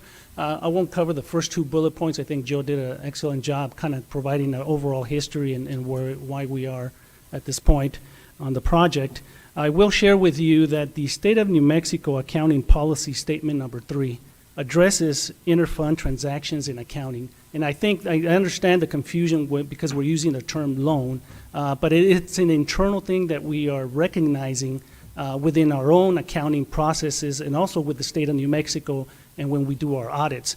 It does recognize the term of interfund loan, and that's to establish a due to and from And what we're doing here is basically memorializing in a resolution form that the need of transferring funds from various funds, the general fund, the solid waste, wastewater, to the Air Center fund as an intra-fund loan within the organization, within the city. It's not going to any private business. I think we can't emphasize enough. It is within our own existing structure and funds of the city of Roswell. And what that does as well is it will memorialize so that down to every year thereafter, we will have a reimbursement back to the funds that are providing the 11.1. As you can see on the schedule, of course, I provide there how it's being broken out between the general fund, solid waste, water, and wastewater. In the schedule itself, the first payment, as you will note there, it will be done, we have it scheduled for it to be repaid on June 1st of 2023, which will be next fiscal year. We'll be working on next fiscal year's budget pretty soon. That first payment will be $1.3 million. And of course, that could easily repay back the wastewater and then some. In the next 3 years, the water will be repaid. So again, that's all internal, and we have to do that just for accounting purposes for our own financials. The auditors, when we are audited for this year, they will recognize that intra-fund loan in our financial statements. Again, the resolution memorializes this transfer so that in the future, we do not forget that we have to repay back those funds. Again, as stated, it will be at 3% interest according to the schedule. And with that, Mr. Mayor and councilors, I will stand for any questions. All right, thank you. I have a number of individuals who have signed up to speak on this particular item. I'm going to call all of you forward at this time. When you come up, please state your name and your address for the record. You will have 3 minutes to speak. The following individuals have asked to speak on this matter: Tim Jennings, Robert Korn, Randy Phelps, Ed Hildebrand, and Sarah MacArthur. Go ahead and start off. State your name and your address, please. I'm Tim Jennings, 2716 North Pennsylvania Avenue, number 48. I have some concerns on these funds, on the use of these excess funds from the water fund, the sanitation fund, even the general fund, the wastewater fund. Those $11.1 million worth of monies, in my opinion, are funds that are paid into those facilities. They are not used. That money should be set aside so we don't have to come up and bond again like we did for $8 million for a new cell at the landfill. They could be used to pay for a crusher. We had to put another bond on the people for a crusher for $1 million. We need a new sewer sanitation facility pretty quick. Those kind of funds are all in there. Those are extremely expensive, and those could keep our people from out having to have increased rates on all their utilities they have there. If you take the $11 million and you look at that $11 million, there's not a commercial banker that I know of that believes that you can borrow for 15 years money for 3% interest. Right now, you're looking at, they're already talking about, you probably can't be hard to get a 3% loan right now on that if you were well collateralized and you had a lot of money backing you. Be hard to get a 3% loan.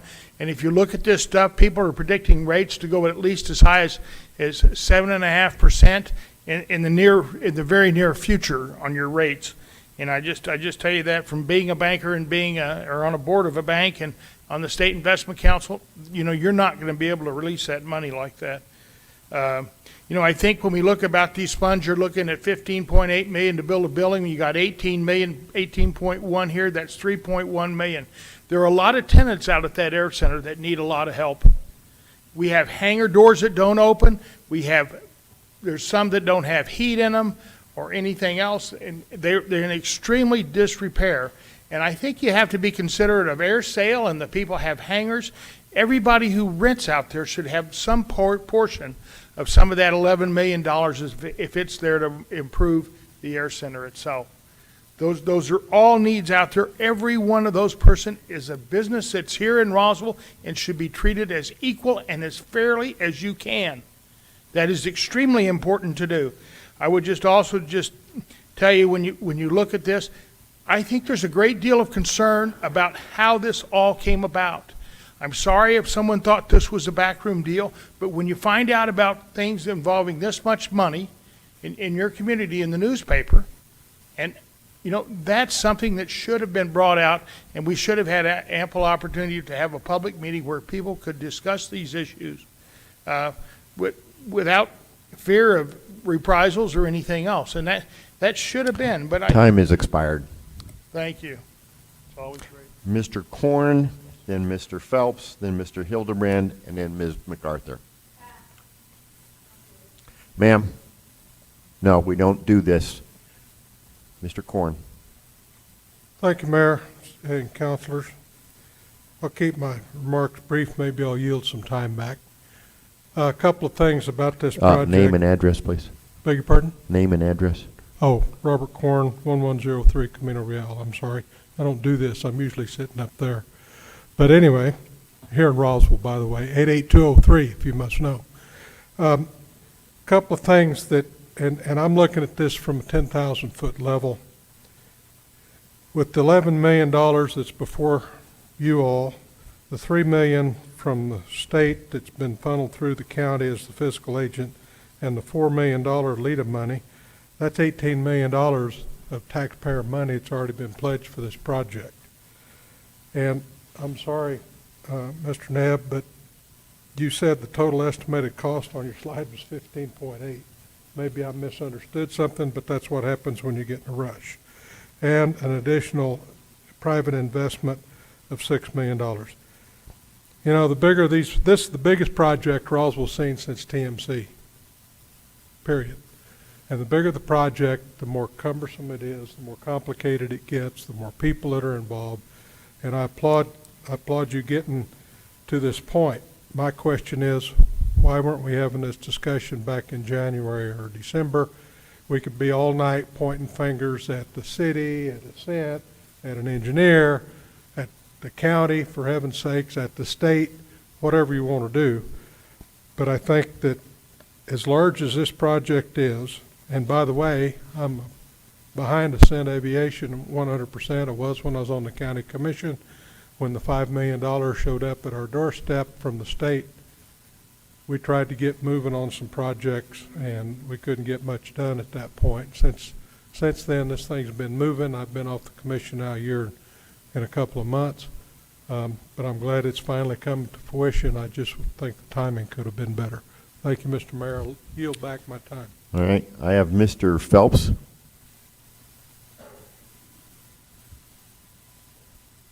Same drill, name, address. Randy Phelps, I'm the VPGM of AirCell. I believe that my previous comments have covered everything, including this agenda item. Thank you very much. Okay. Next up, Mr. Hildebrand.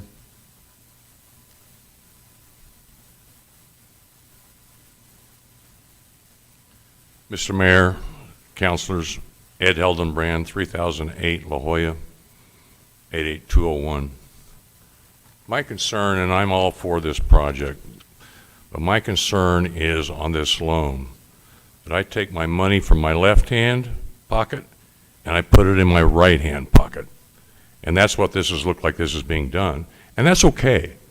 But you as stewards to the citizens of this community have a fiduciary responsibility to make sure that we're getting a fair return on our money. I'm not trying to repeat what was said earlier, but a 3% interest rate on a 15-year deal is not a fair return on our money. I think that you should relook at that, because I've been involved in many projects over my career, and you can get fixed-term financing and you can get floating rate financing. I think the city should really relook at what we're charging ourselves. That's what it looks like we're doing here. We're charging ourselves interest. But you owe it to the citizens of this community to get them a fair return on their money.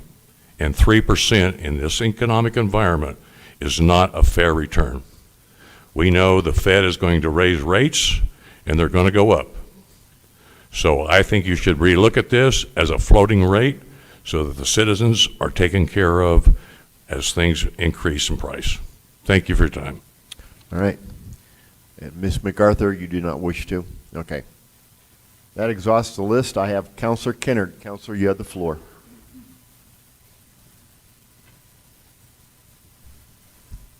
Mayor, I didn't write my question down, and I think actually Juan answered it, so I yield. Okay, I have Counselor Oropesa and Counselor Moore. Counselor Oropesa, you have the floor. Thank you, Mr. Mayor. I have several questions.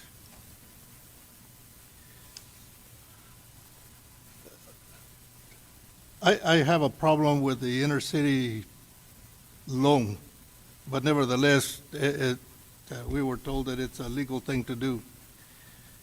But my question is, how was the 11.1 million estimate for this loan determined? Was it done through our engineering department staff, through private architect, or some other methods? Whoever wants to address that. Yes, sir. Mayor, City Council, the 15.8 million total cost of the project was derived at by Armstrong Engineering, who has been working with the city for the Air Centers project. As you look at that, there are the two grants that are in there, so there's almost $6 million worth of grants. So you bring that number down to the 11.1. And so that is how we got to the 11.1 number, was you take out the grants off the total project, and then the remainder there is what we're trying to cover within this agreement. And so Armstrong Engineering is the one that provides the not to exceed price based upon the quantities, based upon the understanding and the experience that they have with Air Center Engineering. Okay. And the estimate of 11.1, was that based on architectural drawings or specifications or other type of criteria? Mr. Mayor, City Council, it is based upon quantities of the work. The final drawings don't come out until tomorrow or Monday at the latest, but the whole process is that we find out exactly what we're going to build, they draw it all out, they put it together. So there is a set of final drawings, but this number was derived at, as of in the last 2 weeks, I believe, is when we solidified the numbers for the not to exceed 11.1. It probably should be noted at this point in time, too, that if the cost of the services goes down from 11.1 and is actually 10.6 or a little bit less, which is what we hope for, we will actually amend the lease agreement. With that, we will also amend the inter-fund loans, because we don't need to move that money into that pot. So the whole idea is that this is a not to exceed number based upon our assumptions of the crazy world of after COVID. So. And so the 11.1 estimate, did the engineering department, our engineering department, have any business in coming up with that amount, and does it even take into account current or future economic trends? Probably the best answer for that, Mayor, City Council, is that our engineer has been working on the portion of the project that will be ours, the water line replacement or the installation, whichever way you want to look at that. Our engineer was on that. Our engineer would not have been responsible for the work out at the Air Center because of the FAA requirements that we are required to have an engineer for that facility. And so Armstrong Engineering was selected for the past 4 years in order to be that engineer on record for that facility. There would have been no need to involve our city engineer in that work to that level. However, he has reviewed the plans and he has made adjustments based upon the work that essentially becomes the city utilities responsibility. As far as future aspects, I think the goal with that is that this construction is all going to be done within 1 year. It's going to be all done by the end of this year. So I'm not sure exactly what the future criteria we would utilize going forward. And that's why within the whole agreement, we have already built in the CPIs for increases in land, the CPIs for increases of Well, the cost of the building goes away in 15 years. And so I'm not sure what other future impacts that we would have tried to put into this lease as far as to how that goes. So. Okay, but next question is concerning the so-called loan. You know, I went and read the New Mexico Constitution, Article 9, Section 14, that that addresses the what's it called, the anti-donation clause. And even though we keep saying that this is not a loan, that it's an inter-agency loan, my question is, because it's amortized over a 10-year period, who is going to pay back the loan? Mr. Mayor and Councilor Oropesa, so the resolution here calls for the Air Center Fund to repay back all of those various funds every year at that rate, $1.3 million. So every year through the budget process, we will be scheduling that transfer back to the various funds from the Air Center Fund. And obviously it's through their various revenue streams of the Air Center that will be part of the budget process, and that's how it will be repaid every year. Because the way I read it, and I may be wrong, is that the Ascent was going to be paying back the 10-year loan. And Mr. Mayor and Councilor Oropesa, so we're talking two separate structures. This is the internal resolution between the city funds, the Air Center with the various funds, and that structure, that will be separate through the city. So what you're referring to through Ascent is the lease that the council just approved of what that lease payment will be to the Air Center. Now, that's a separate instrument of what will be paid. The Air Center will be generating as revenue. That revenue that the Air Center will generate, not only through that lease, but through all of the other leases, is in turn what will be used to repay back the other funds. But there is no direct tie between that lease with STORE and this resolution. Two separate instruments. Okay. Again, the way I understood it is we're going to take $11.1 million from all four funds, put it in the airport fund, and that airport fund is going to help with the construction, the whatever, for Ascent. Is that not correct? Counselor, if I can just, so it's pretty typical for a landlord when they make improvements to the premises that they're renting to build the cost of those improvements into the rent. That's how landlords, run their operations. That's what we're talking about here with the lease side. We're doing a normal thing that landlords do. It's a cost of business to upgrade your facility, and then you make the rent that the tenant pays reflect that. It's not a loan, right? That's a separate issue from what we're talking about here, the internal accounting side of how we fund those improvements to our facility. Okay, I'm still confused because maybe it's just me, I don't know. Because if this was determined to be a loan, I will feel a lot comfortable if we had contact with DFA or the attorney generals or the state auditors to get a written ruling from them that this is the right thing to do.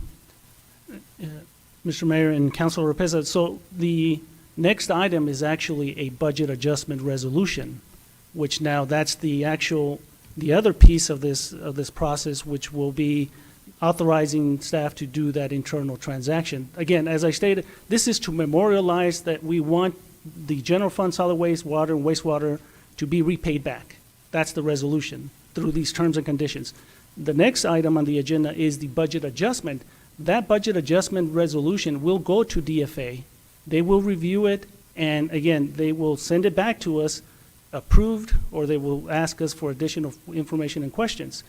And as I stated earlier, when we close this fiscal year, our auditor will be looking not only at this, but they will obviously be looking at everything else they normally look at.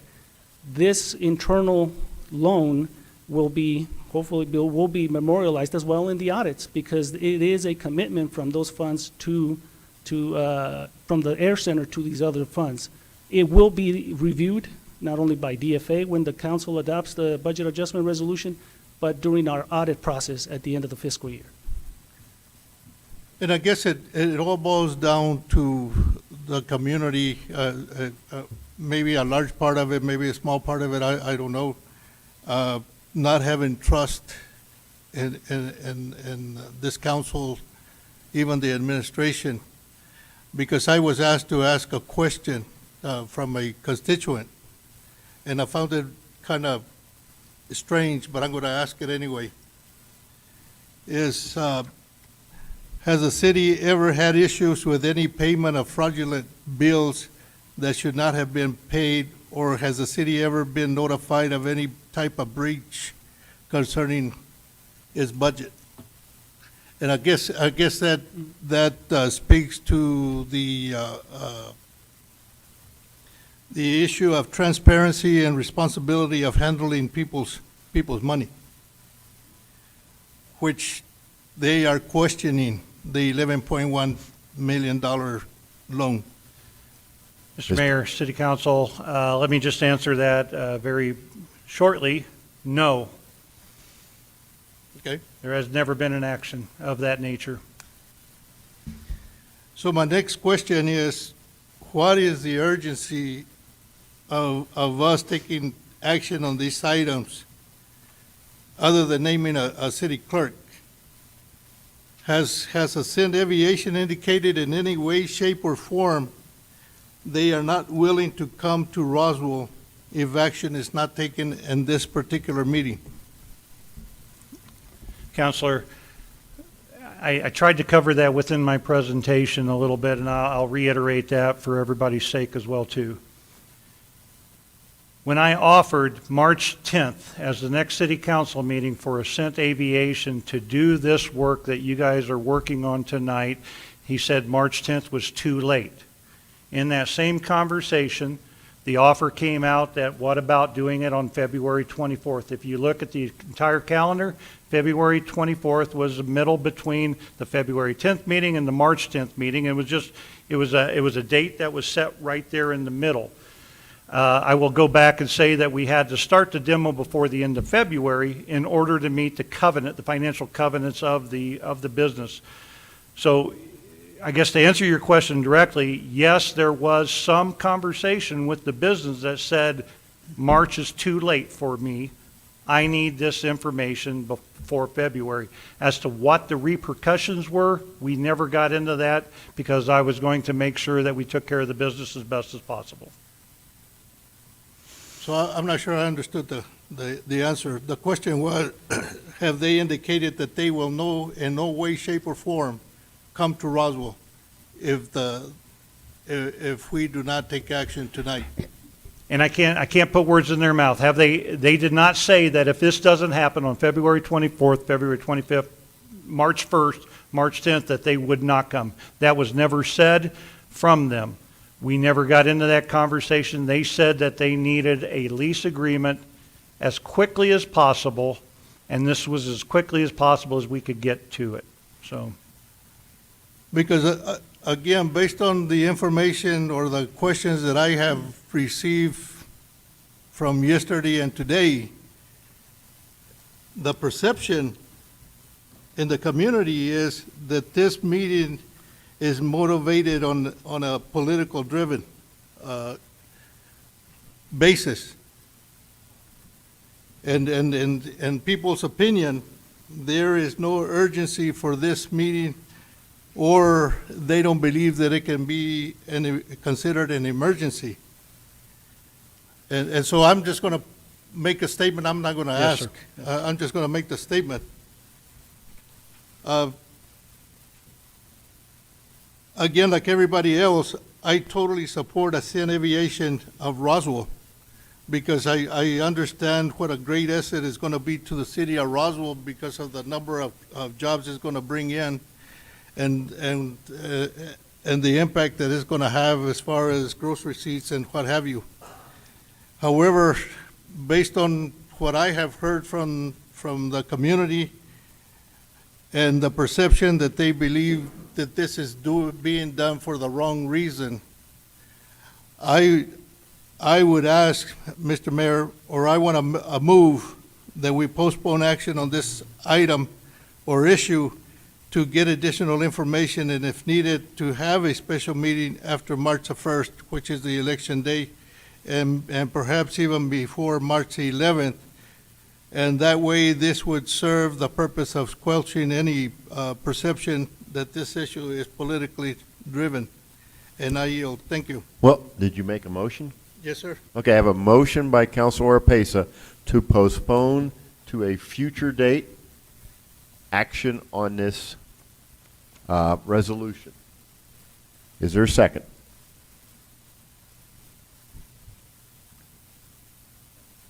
I have a second by Councilor Moore. On the motion to postpone to a future date, on that, any discussion or debate? I have Councilor Perry. Mr. Nebb, could you help me to understand if this was to be postponed, what information would change between now and that next meeting? What information could we present to the public that is not being presented now? What would come forward that was not presented in the Finance Committee meeting? What information would be subject to come forward that has not been available since this has been posted to the public? Mr. Mayor, Councilor, I am not aware of any new information coming forward other than the provision that people would get to look at the information longer. We have a lease agreement in place. We have the dollar amount for not to exceed. I am not sure what more information we could put forward other than further conversation and debate on this issue. I have other comments, but I'll hold, Mr. Mayor, if you'll allow me to hold those off till after the amendment vote is done. Thank Okay. you. Anything further on the amendment? Motion to postpone. Thank you, Counselor. Anything else on the motion to postpone? At this point, I'm going to ask for a voice vote. A yes or aye postpones this to a future date to be specified. This is Resolution 22-12. A no or nay keeps the matter on tonight's agenda. Once again, a yes or aye postpones to a future date action on Resolution 22-12. A no or nay keeps us on it tonight. All those in favor signify by saying aye. Aye. All those opposed, please say nay. Nay. I have 1 yes and 8 nays. Back on the matter, Counselor, I believe you still have the floor because you made the motion. No, I yield. Okay. I have Counselor Perry and Counselor Kennard. Counselor Perry, you have the floor. Thank you, Mr. Mayor. During our Finance Committee meeting, we had Mr. Espiritu come up and make some comments, and I'd like for him to come back up if he could to the podium just for a few questions, and while he's walking up, just to save some time. What kind of economic impact can we expect the city doing an 11? And I know this portion doesn't affect you as an economic developer necessarily, but with an 11.1 million intergovernment shifting loan within ourselves, and the ability to move forward and to allow the water lines and everything, all this to be done, and this project come to fruition and we see these jobs, what kind of economic impact can we expect from Ascent coming and being here? Can you give us just a little bit of a picture of what you could expect? Mr. Mayor, Counselor, let me make sure I understand the question, Counselor. So the impact of not approving this? What do you see the impact of if Oh, I beg your pardon, Mr. Mayor, Councilors. So the 10-year impact of this project is $545 million. Thank you. Not counting the construction, jobs and all those funds and the GRT and the supply and services to provide to the project itself. So we're expecting on a 10-year a $545 million impact, not counting GRTs from construction and other things that are going to come about. Just once this project's completed, there's a ribbon cutting and we have this business up and running. From that point, for 10 years, we see a $545 million impact within the community. I think that right there says enough for me to be prepared to move forward. Thank you. All right. I have Counselor Kenner. That completes my list. Counselor, you have the floor. So this is for Mr. Fuentes. When we see this, the repayment of the funds to these different departments or funds, we are going to see that in a budget adjustment when that happens, right? Mr. Mayor and Councilor Kenner, that is correct. When we start planning for next year's fiscal budget, you will see a transfer out from the Air Center of that payment amount over to one of the funds, and that will be in the budget. Thank you. Thank you, Mayor. All right. I have Counselor Moore. Counselor Moore, you have the floor. One more quick question, and on this, they keep talking about this 3% and this, that this is not a good investment on our money. Sorry, and my mic's not on, but I'm loud, so I know y'all heard me anyway. They keep talking about this, it's not a good investment for this transfer of the money. So, and I heard, we did talk about if it sits in the bank, this 11 million sits in the bank, that it only gains 1%. So, right, 0.1 or something, whatever the numbers. So this 3% that I don't know where did 3% come from that I keep hearing? 3% on the loan or 3% will make 3% or something? Somewhere I saw 3%. Oh, right here. Yes. Interest rate, I guess, on this loan. So, and there was talk about it's going up and down, up and down. The likelihood, what is the likelihood that we're going to lose anything by loaning ourselves money? Mr. Neb. What are we going to, Mayor? What is the Council- likelihood that they were talking about 3% and this is not a good investment to loan ourselves 11, or to just move around 11 million? Yes. We're not going to lose any money no matter what happens on that money, right? Correct. We're investing in our property, we're returning the money, so essentially because we're moving inter fund money from one to the other, we're returning that money back to those inter funds, and we're generating the additional interest that's associated with that money. I think one of the things that I heard from some of our speakers is that they did not believe that the 3% was actually high enough, as opposed to if you went out for a private loan, you're talking 7 to 8% right now, and it's probably going to climb even farther for that. The reason that the 3% was established is because we take our financial rating with Standard & Poor, Moody's, and we take that financial rating, and if we were to go out and borrow money on it as a governmental loan right now, we're still below 3% of that money if we were to borrow money ourselves in order to invest into that. We think that's going to come up. I think everybody is stating that inflation is going to cause that number to dramatically climb.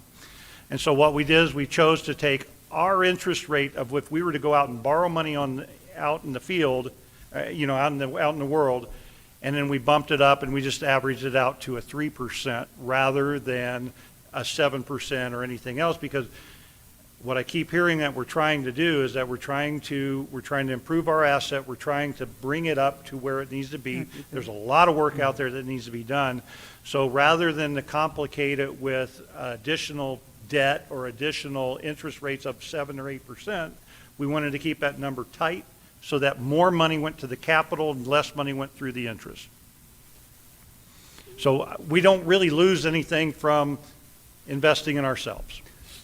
And Mr. Mayor and Councilor, I would also add that I think through this investment, we are helping the Air Center to generate more revenue for itself. I think as Scott alluded to, there's other leases that are even already being executed with the same company for additional space. So that in itself is generating more revenue.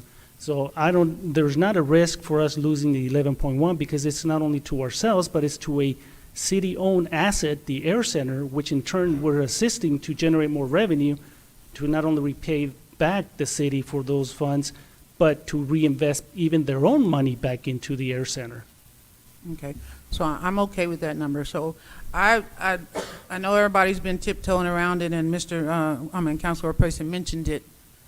I want somebody to say to me, if possible, Mr. Nett, that this move is not a political move. I need somebody to say that to me, that this rush, now I'm not saying it's a rush because I know the date, you already told me, I don't have a problem with that. But I want somebody, because I'm tired of hearing it, and like they keep saying backdoor, that this is a political move. I don't want to believe that, I don't think that, but I am so tired of people calling my phone for the past week to say that this move and the rush to this is because of how they think this election is going to go in 6 days and 2 hours and 22 minutes. Mayor. 5 days. 5 days and 6 minutes. Mayor, I'm city just saying. councilors, I will answer that as to the best of my ability as well Thank too. you. Understand that my role is to serve all of you as elected officials. My role, the success in my role is to keep most of you happy all the time. I think I've upset at least every one of you at least once or twice in my career here as well too. My decisions are not based upon that. That's why I lean on Mr. Espiritu as well too. My decision is not based upon any political portion of this action. I understand that we have that, but there is never a better day than today or tomorrow or anything else, because if it's not for this election, then it'll be for the next one, because the March meeting, it'll be still the old guard, but not the new guard. New guard takes office in April, so it's going to be always something that is on there. I'm telling you right now, my decision is not based upon any political motivation or any piece of that. I work for all of you up there, and I try to balance out every one of the individual positions. Whether anybody else tries to play with this, because I stay off of Facebook right now because it's just crazy world and it's horrible out there. I worry about a lot of souls out there. Let me just put it that way. But I think the thing is that I can't speak for anybody else. I can tell you that my team is all committed to doing the right thing to move the city of Roswell forward, and I lean on people just like Mike Espiritu, just like on a lot of other confidants within this city, in order to make sure that the decision we make is for the city as a whole, not the city of the moment. So, Okay. The city, so the answer is no, it has not been based upon political. I can't change anybody else's mind for that, so I'm not going to try, but I know my involvement in that. That's all I wanted, that for the record. Thank you. Because we've been hearing, like I said, everybody's hearing, because he's going out, somebody's coming and we don't know. So I appreciate that answer, and I wanted it to be on the record, that we're not tiptoeing around, we know it's a political, we're not tiptoeing around that. We stand up for what you believe is right, and I hope that's how we act, we act as a city, as we act as a council. We know some changes may be moved up, some changes for the better, for the worse, who knows? But I just want that I'm just so tired, and I heard a comment a while ago that's really annoying me. Well, that's because they're Democratic, and that really bothered me, and I don't like that. My discussion or my opinion, whether I am Democratic or Republican, is still mine and is still valid. So I don't appreciate just saying, oh, just because I'm Republican, only Republicans have something, Democrats have something to say. So don't do that. So if this is not a Democratic, a political move or a Democrat Republican move, that should have never been said. So thank you for that. I just want you to know that, I struggle with understanding the money because I don't have a dollar, not alone $11 million to try to figure out what to do. It's hard for me to keep up with my dollar. So I don't understand that part of it. I understand the value of the Roswell Industrial Center, where I have lived at for 40 years. I understand the value of that. So I am okay with that, and I understand. That's why I voted yes for the lease, because I understand we need that. But some people need to understand money a little more than others. So there is a confusion in the questions with me about the money, because I didn't want somebody to say, well, she's so-and-so, so, just because she's so-and-so's friend, she voted so. I wanted to understand the money, so that I didn't feel like that we were doing some backhanded move or something. And I wanted to be said in front of everybody that we were not doing that, and that this was not a political move, no matter what some people feel. We're never going to make everybody happy. My vote is always going to make someone upset. I was going to say an ugly word, but you know, it's going to make someone upset. And I'm always going to get a call after a meeting, why you do this, and or somebody's texting somebody else's phone where she didn't say anything, she didn't stand up for what she didn't believe, what she didn't say what she, you know. So I am so tired of that I just wanted this to be out. You know, everybody's tiptoeing around it, but I'm over it. Overit.com, as they say. And so I just, like I said, I am looking forward to exit, I don't know, I went to the thing to where we throwing dirt in the inside in the yellow buckets. But I do, you know, I do think this is a good idea. You know, I'm still, like I said, I'm still unsure about the money, the way it came about, because I don't understand that. But I still agree with this process. I still agree with this adventure. This is, 50, how many million? 545 million, here I come. So that's all I have to say. Thank you, Counselor. Right. I have Counselor Perry, and that exhausts my list. Counselor Perry.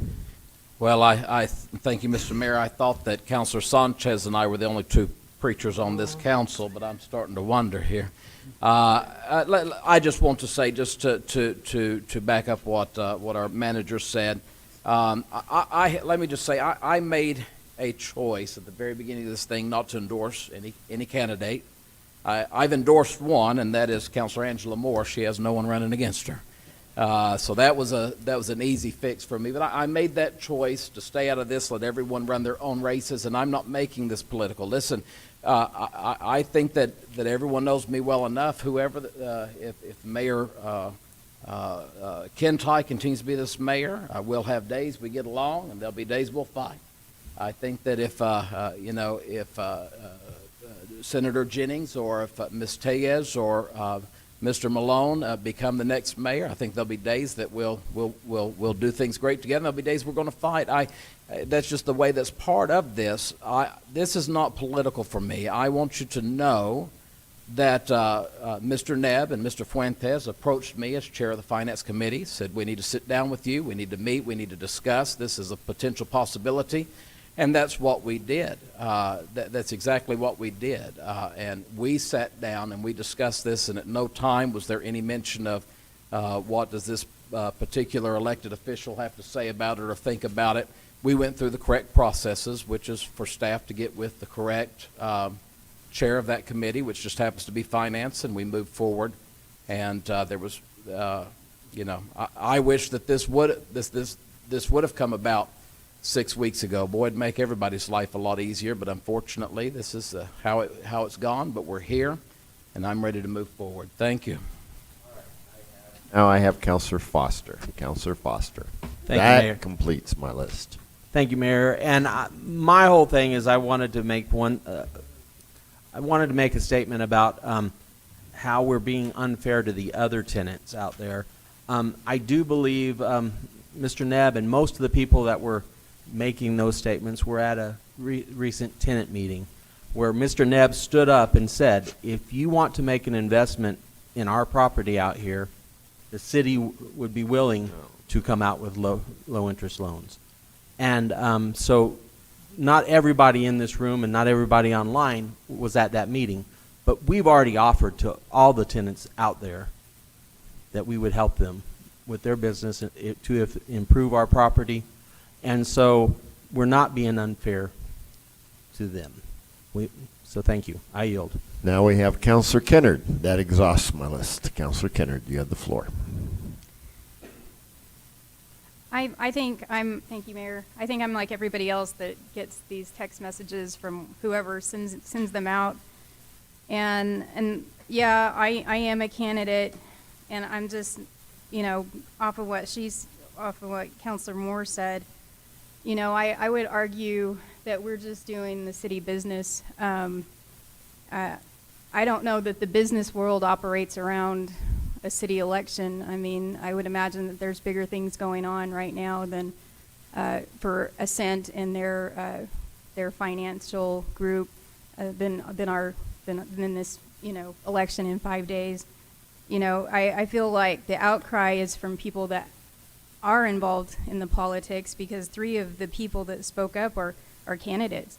And so I would just say that we're doing what we need to do to at this point in time, to move the city forward, something that has been worked on for 3 years. How can a 3-year plan be political to March 5th or March 1st? I just don't agree with that. So thank you. All right, that exhausts my list. At this point, I will call for a roll call vote. A yes or aye approves Resolution 22-12. A no or nay rejects it. Once again, a yes or aye approves Resolution 22-12 as presented. A no or nay rejects it. Call the roll. Counselor Opesa?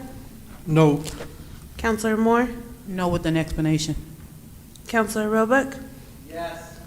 Counselor Sanchez?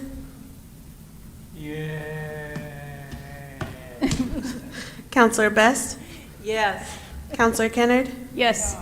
Counselor Stubbs? Yes. Counselor Perry? Yes. Counselor Foster? Yes. Motion passes 7-2. Counselor Moore, you have the floor. And again, my explanation is the understanding of the money and not the timing or anything like that. It's just not understanding the movement of the money and that type of thing. That's why it has nothing to do with the company or anything like that. My misunderstanding of of you, Joe, Mr. Nebb, or you, Mr. Parker, any of those.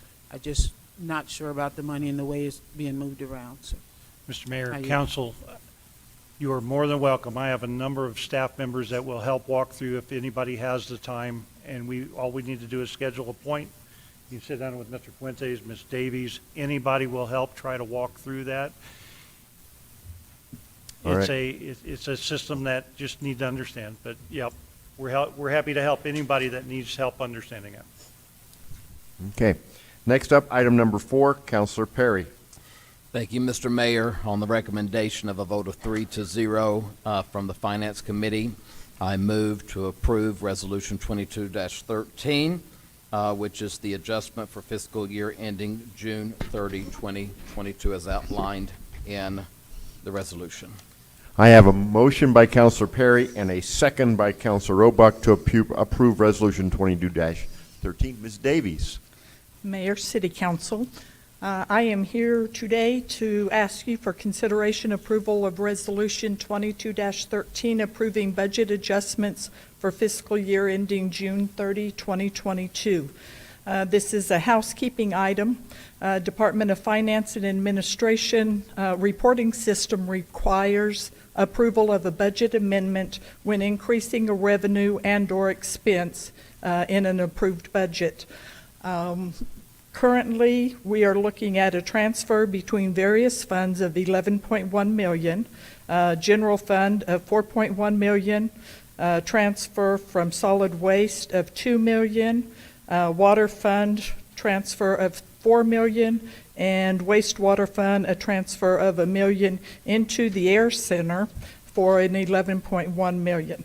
This was approved at the finance meeting earlier today, 3-0. I stand for any questions. Counselors, I have one individual who signed up to speak on this matter. I'll call on him at this time, Mr. Tim Jennings. Is he still here? Did Mr. Jennings leave? Yes, he's gone. We'll move on. Okay. All right, well, if he's going to speak, come on in. Mr. Jennings, you signed up to speak on this item? Go ahead. You'll pass. Okay, thank you, sir. Counselors, I have no one on my list. Hallelujah. I will ask for a roll call vote. A yes or aye approves Resolution 22-13 as presented. A no or nay rejects it. Once again, a yes or aye approves. A no or nay rejects. Go ahead and call the roll. Yes, Mr. Councilor Oropesa? No. Councilor Moore? No. Councilor Roebuck? Yes. Yes. Councilor Sanchez? Yes. Councilor Best? Yes. Councilor Kennard? Yes. Councilor Stubbs? Yes. Councilor Perry? Yes, sir. Councilor Foster? Yes. Mayor, motion passes. All right, 7-2. very good. Next up is item number 5. Before we go to a motion, Mr. Nebb, you want to address this situation?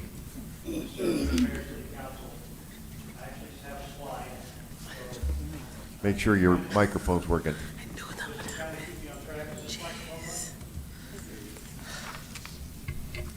All right, Mr. Mayor, City Council, on this issue, just for understanding for everybody, the city clerk serves in 2 different roles, as an employee and as a statutory responsibility.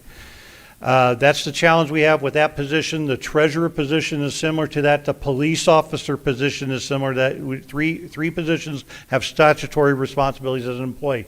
That means individual employees can serve in different roles and different pieces of this. So one of the things that happened as we, with the resignation of our city clerk, this statutory position came available, we need to refill this spot, as well as I need to find an employee to serve as city clerk. During that conversation and everything, we determined that we were going to move the city clerk's office underneath legal. So the city clerk's office, because of the detail of the IPRA request, the detail of the tracking of the minutes, doing all the legal requirements, Mr. Patterson has graciously accepted the city clerk's office underneath his umbrella. With that, then there's going to be a restructuring of the city clerk position as the employee. So we are out there looking at trying to do that. However, based upon you have an election coming March 1st, when I initially started talking about this, when we talked about it with staff and everything, we had placed out the recommendation of a qualified employee being Mr. Juan Fuentes, and serving as he's currently our treasurer, appointed treasurer. He's currently my administrative service director. However, in retrospect, I may have jumped out there a little bit too quick. As the work that you just completed tonight, he has been very instrumental in keeping these numbers together for the Ascent deal and for all of this future stuff that is going. So based upon all of that work, I want to introduce another qualified candidate, and that's Amalia Martinez, who is our paralegal underneath the legal department. Yeah, Ms. she is Martinez, with us tonight, holding it together. You want to stand up? And she has graciously accepted, if that is your nomination, she will help in any way possible. Understand that, and I've had that conversation with the newspaper and everything else. We also have retired county clerk Dave Kunko on staff temporarily as our election manager. He is doing all of the day-to-day operations work to make sure that this election goes off without any bad things happening within it. He'll be managing all of that. Amalia will be serving as our statutory responsibility, so she'll be checking Dave's work and then providing her signature to the completion of that. And so, Mr. Mayor, I bring to you another name. I'm giving you 2 names to choose from, Mr. Fuentes and Ms. Martinez. All right. At this time, I'm going to ask Mr. Councilor Perry, as the Mayor Pro Tem, to make the motion. Giving us 2 choices, and I get to be.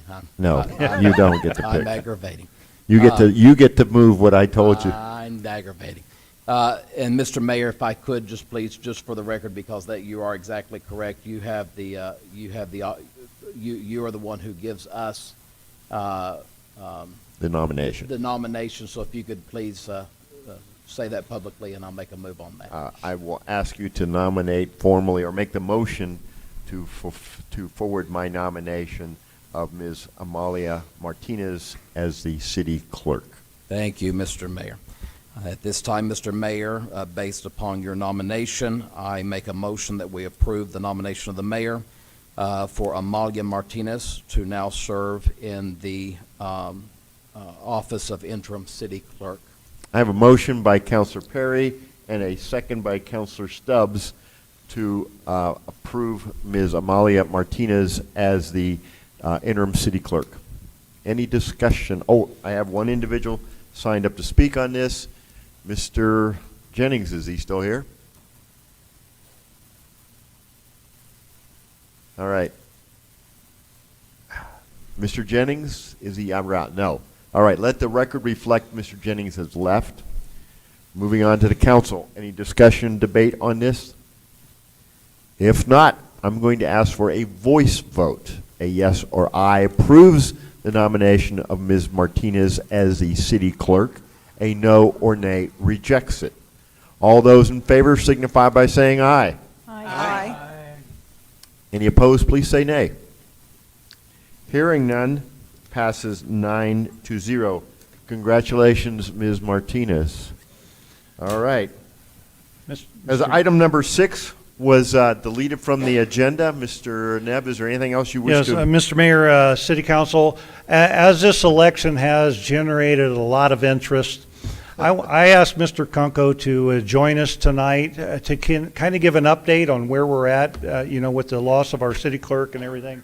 So Mr. Kunko has graciously accepted to come in and speak on where we're at, where we're headed, and how we're going to make sure that this election comes off with the integrity that it deserves. We're not going to have another 20 slides, are we? I don't believe Mr. Kunko uses slides. Okay. I'm going to keep it brief. Yay. Dave Kunko, 507 North Washington, right here in Roswell, New Mexico. Mr. Mayor, councilors, what I'd like to share with you first are some numbers, and it's a little disappointing to me, the numbers we've got so far. They've started to pick up as far as early vote goes just recently, and that would be this week, within the last few days. But we've had 1,488 early voters.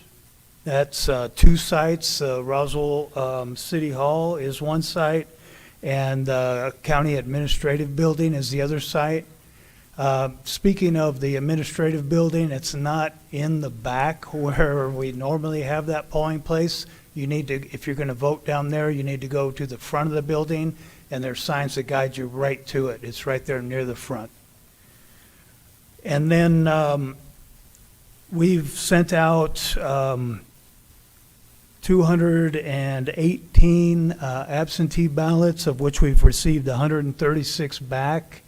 I believe we'll get most of those back. I sure hope we get them all, but our mail's been a little bit interesting. When I've got a guy at the post office that has helped me out with elections for a number of years, and what he does is, if I take ballots and applications to him directly in the back, his name's Fernando, he's been marvelous to work with.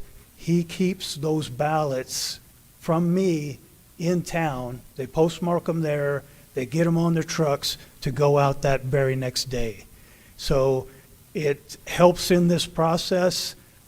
We've had applications get to people that have not gotten back to me, so when the people send them back, they're going to go to Lubbock and then to me. And I just haven't gotten some of those back, so I'm hoping that we'll be able to get those who wish to vote absentee done.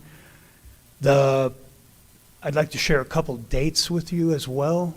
Today was the last day that you could turn in a completed absentee application. And you can do that online.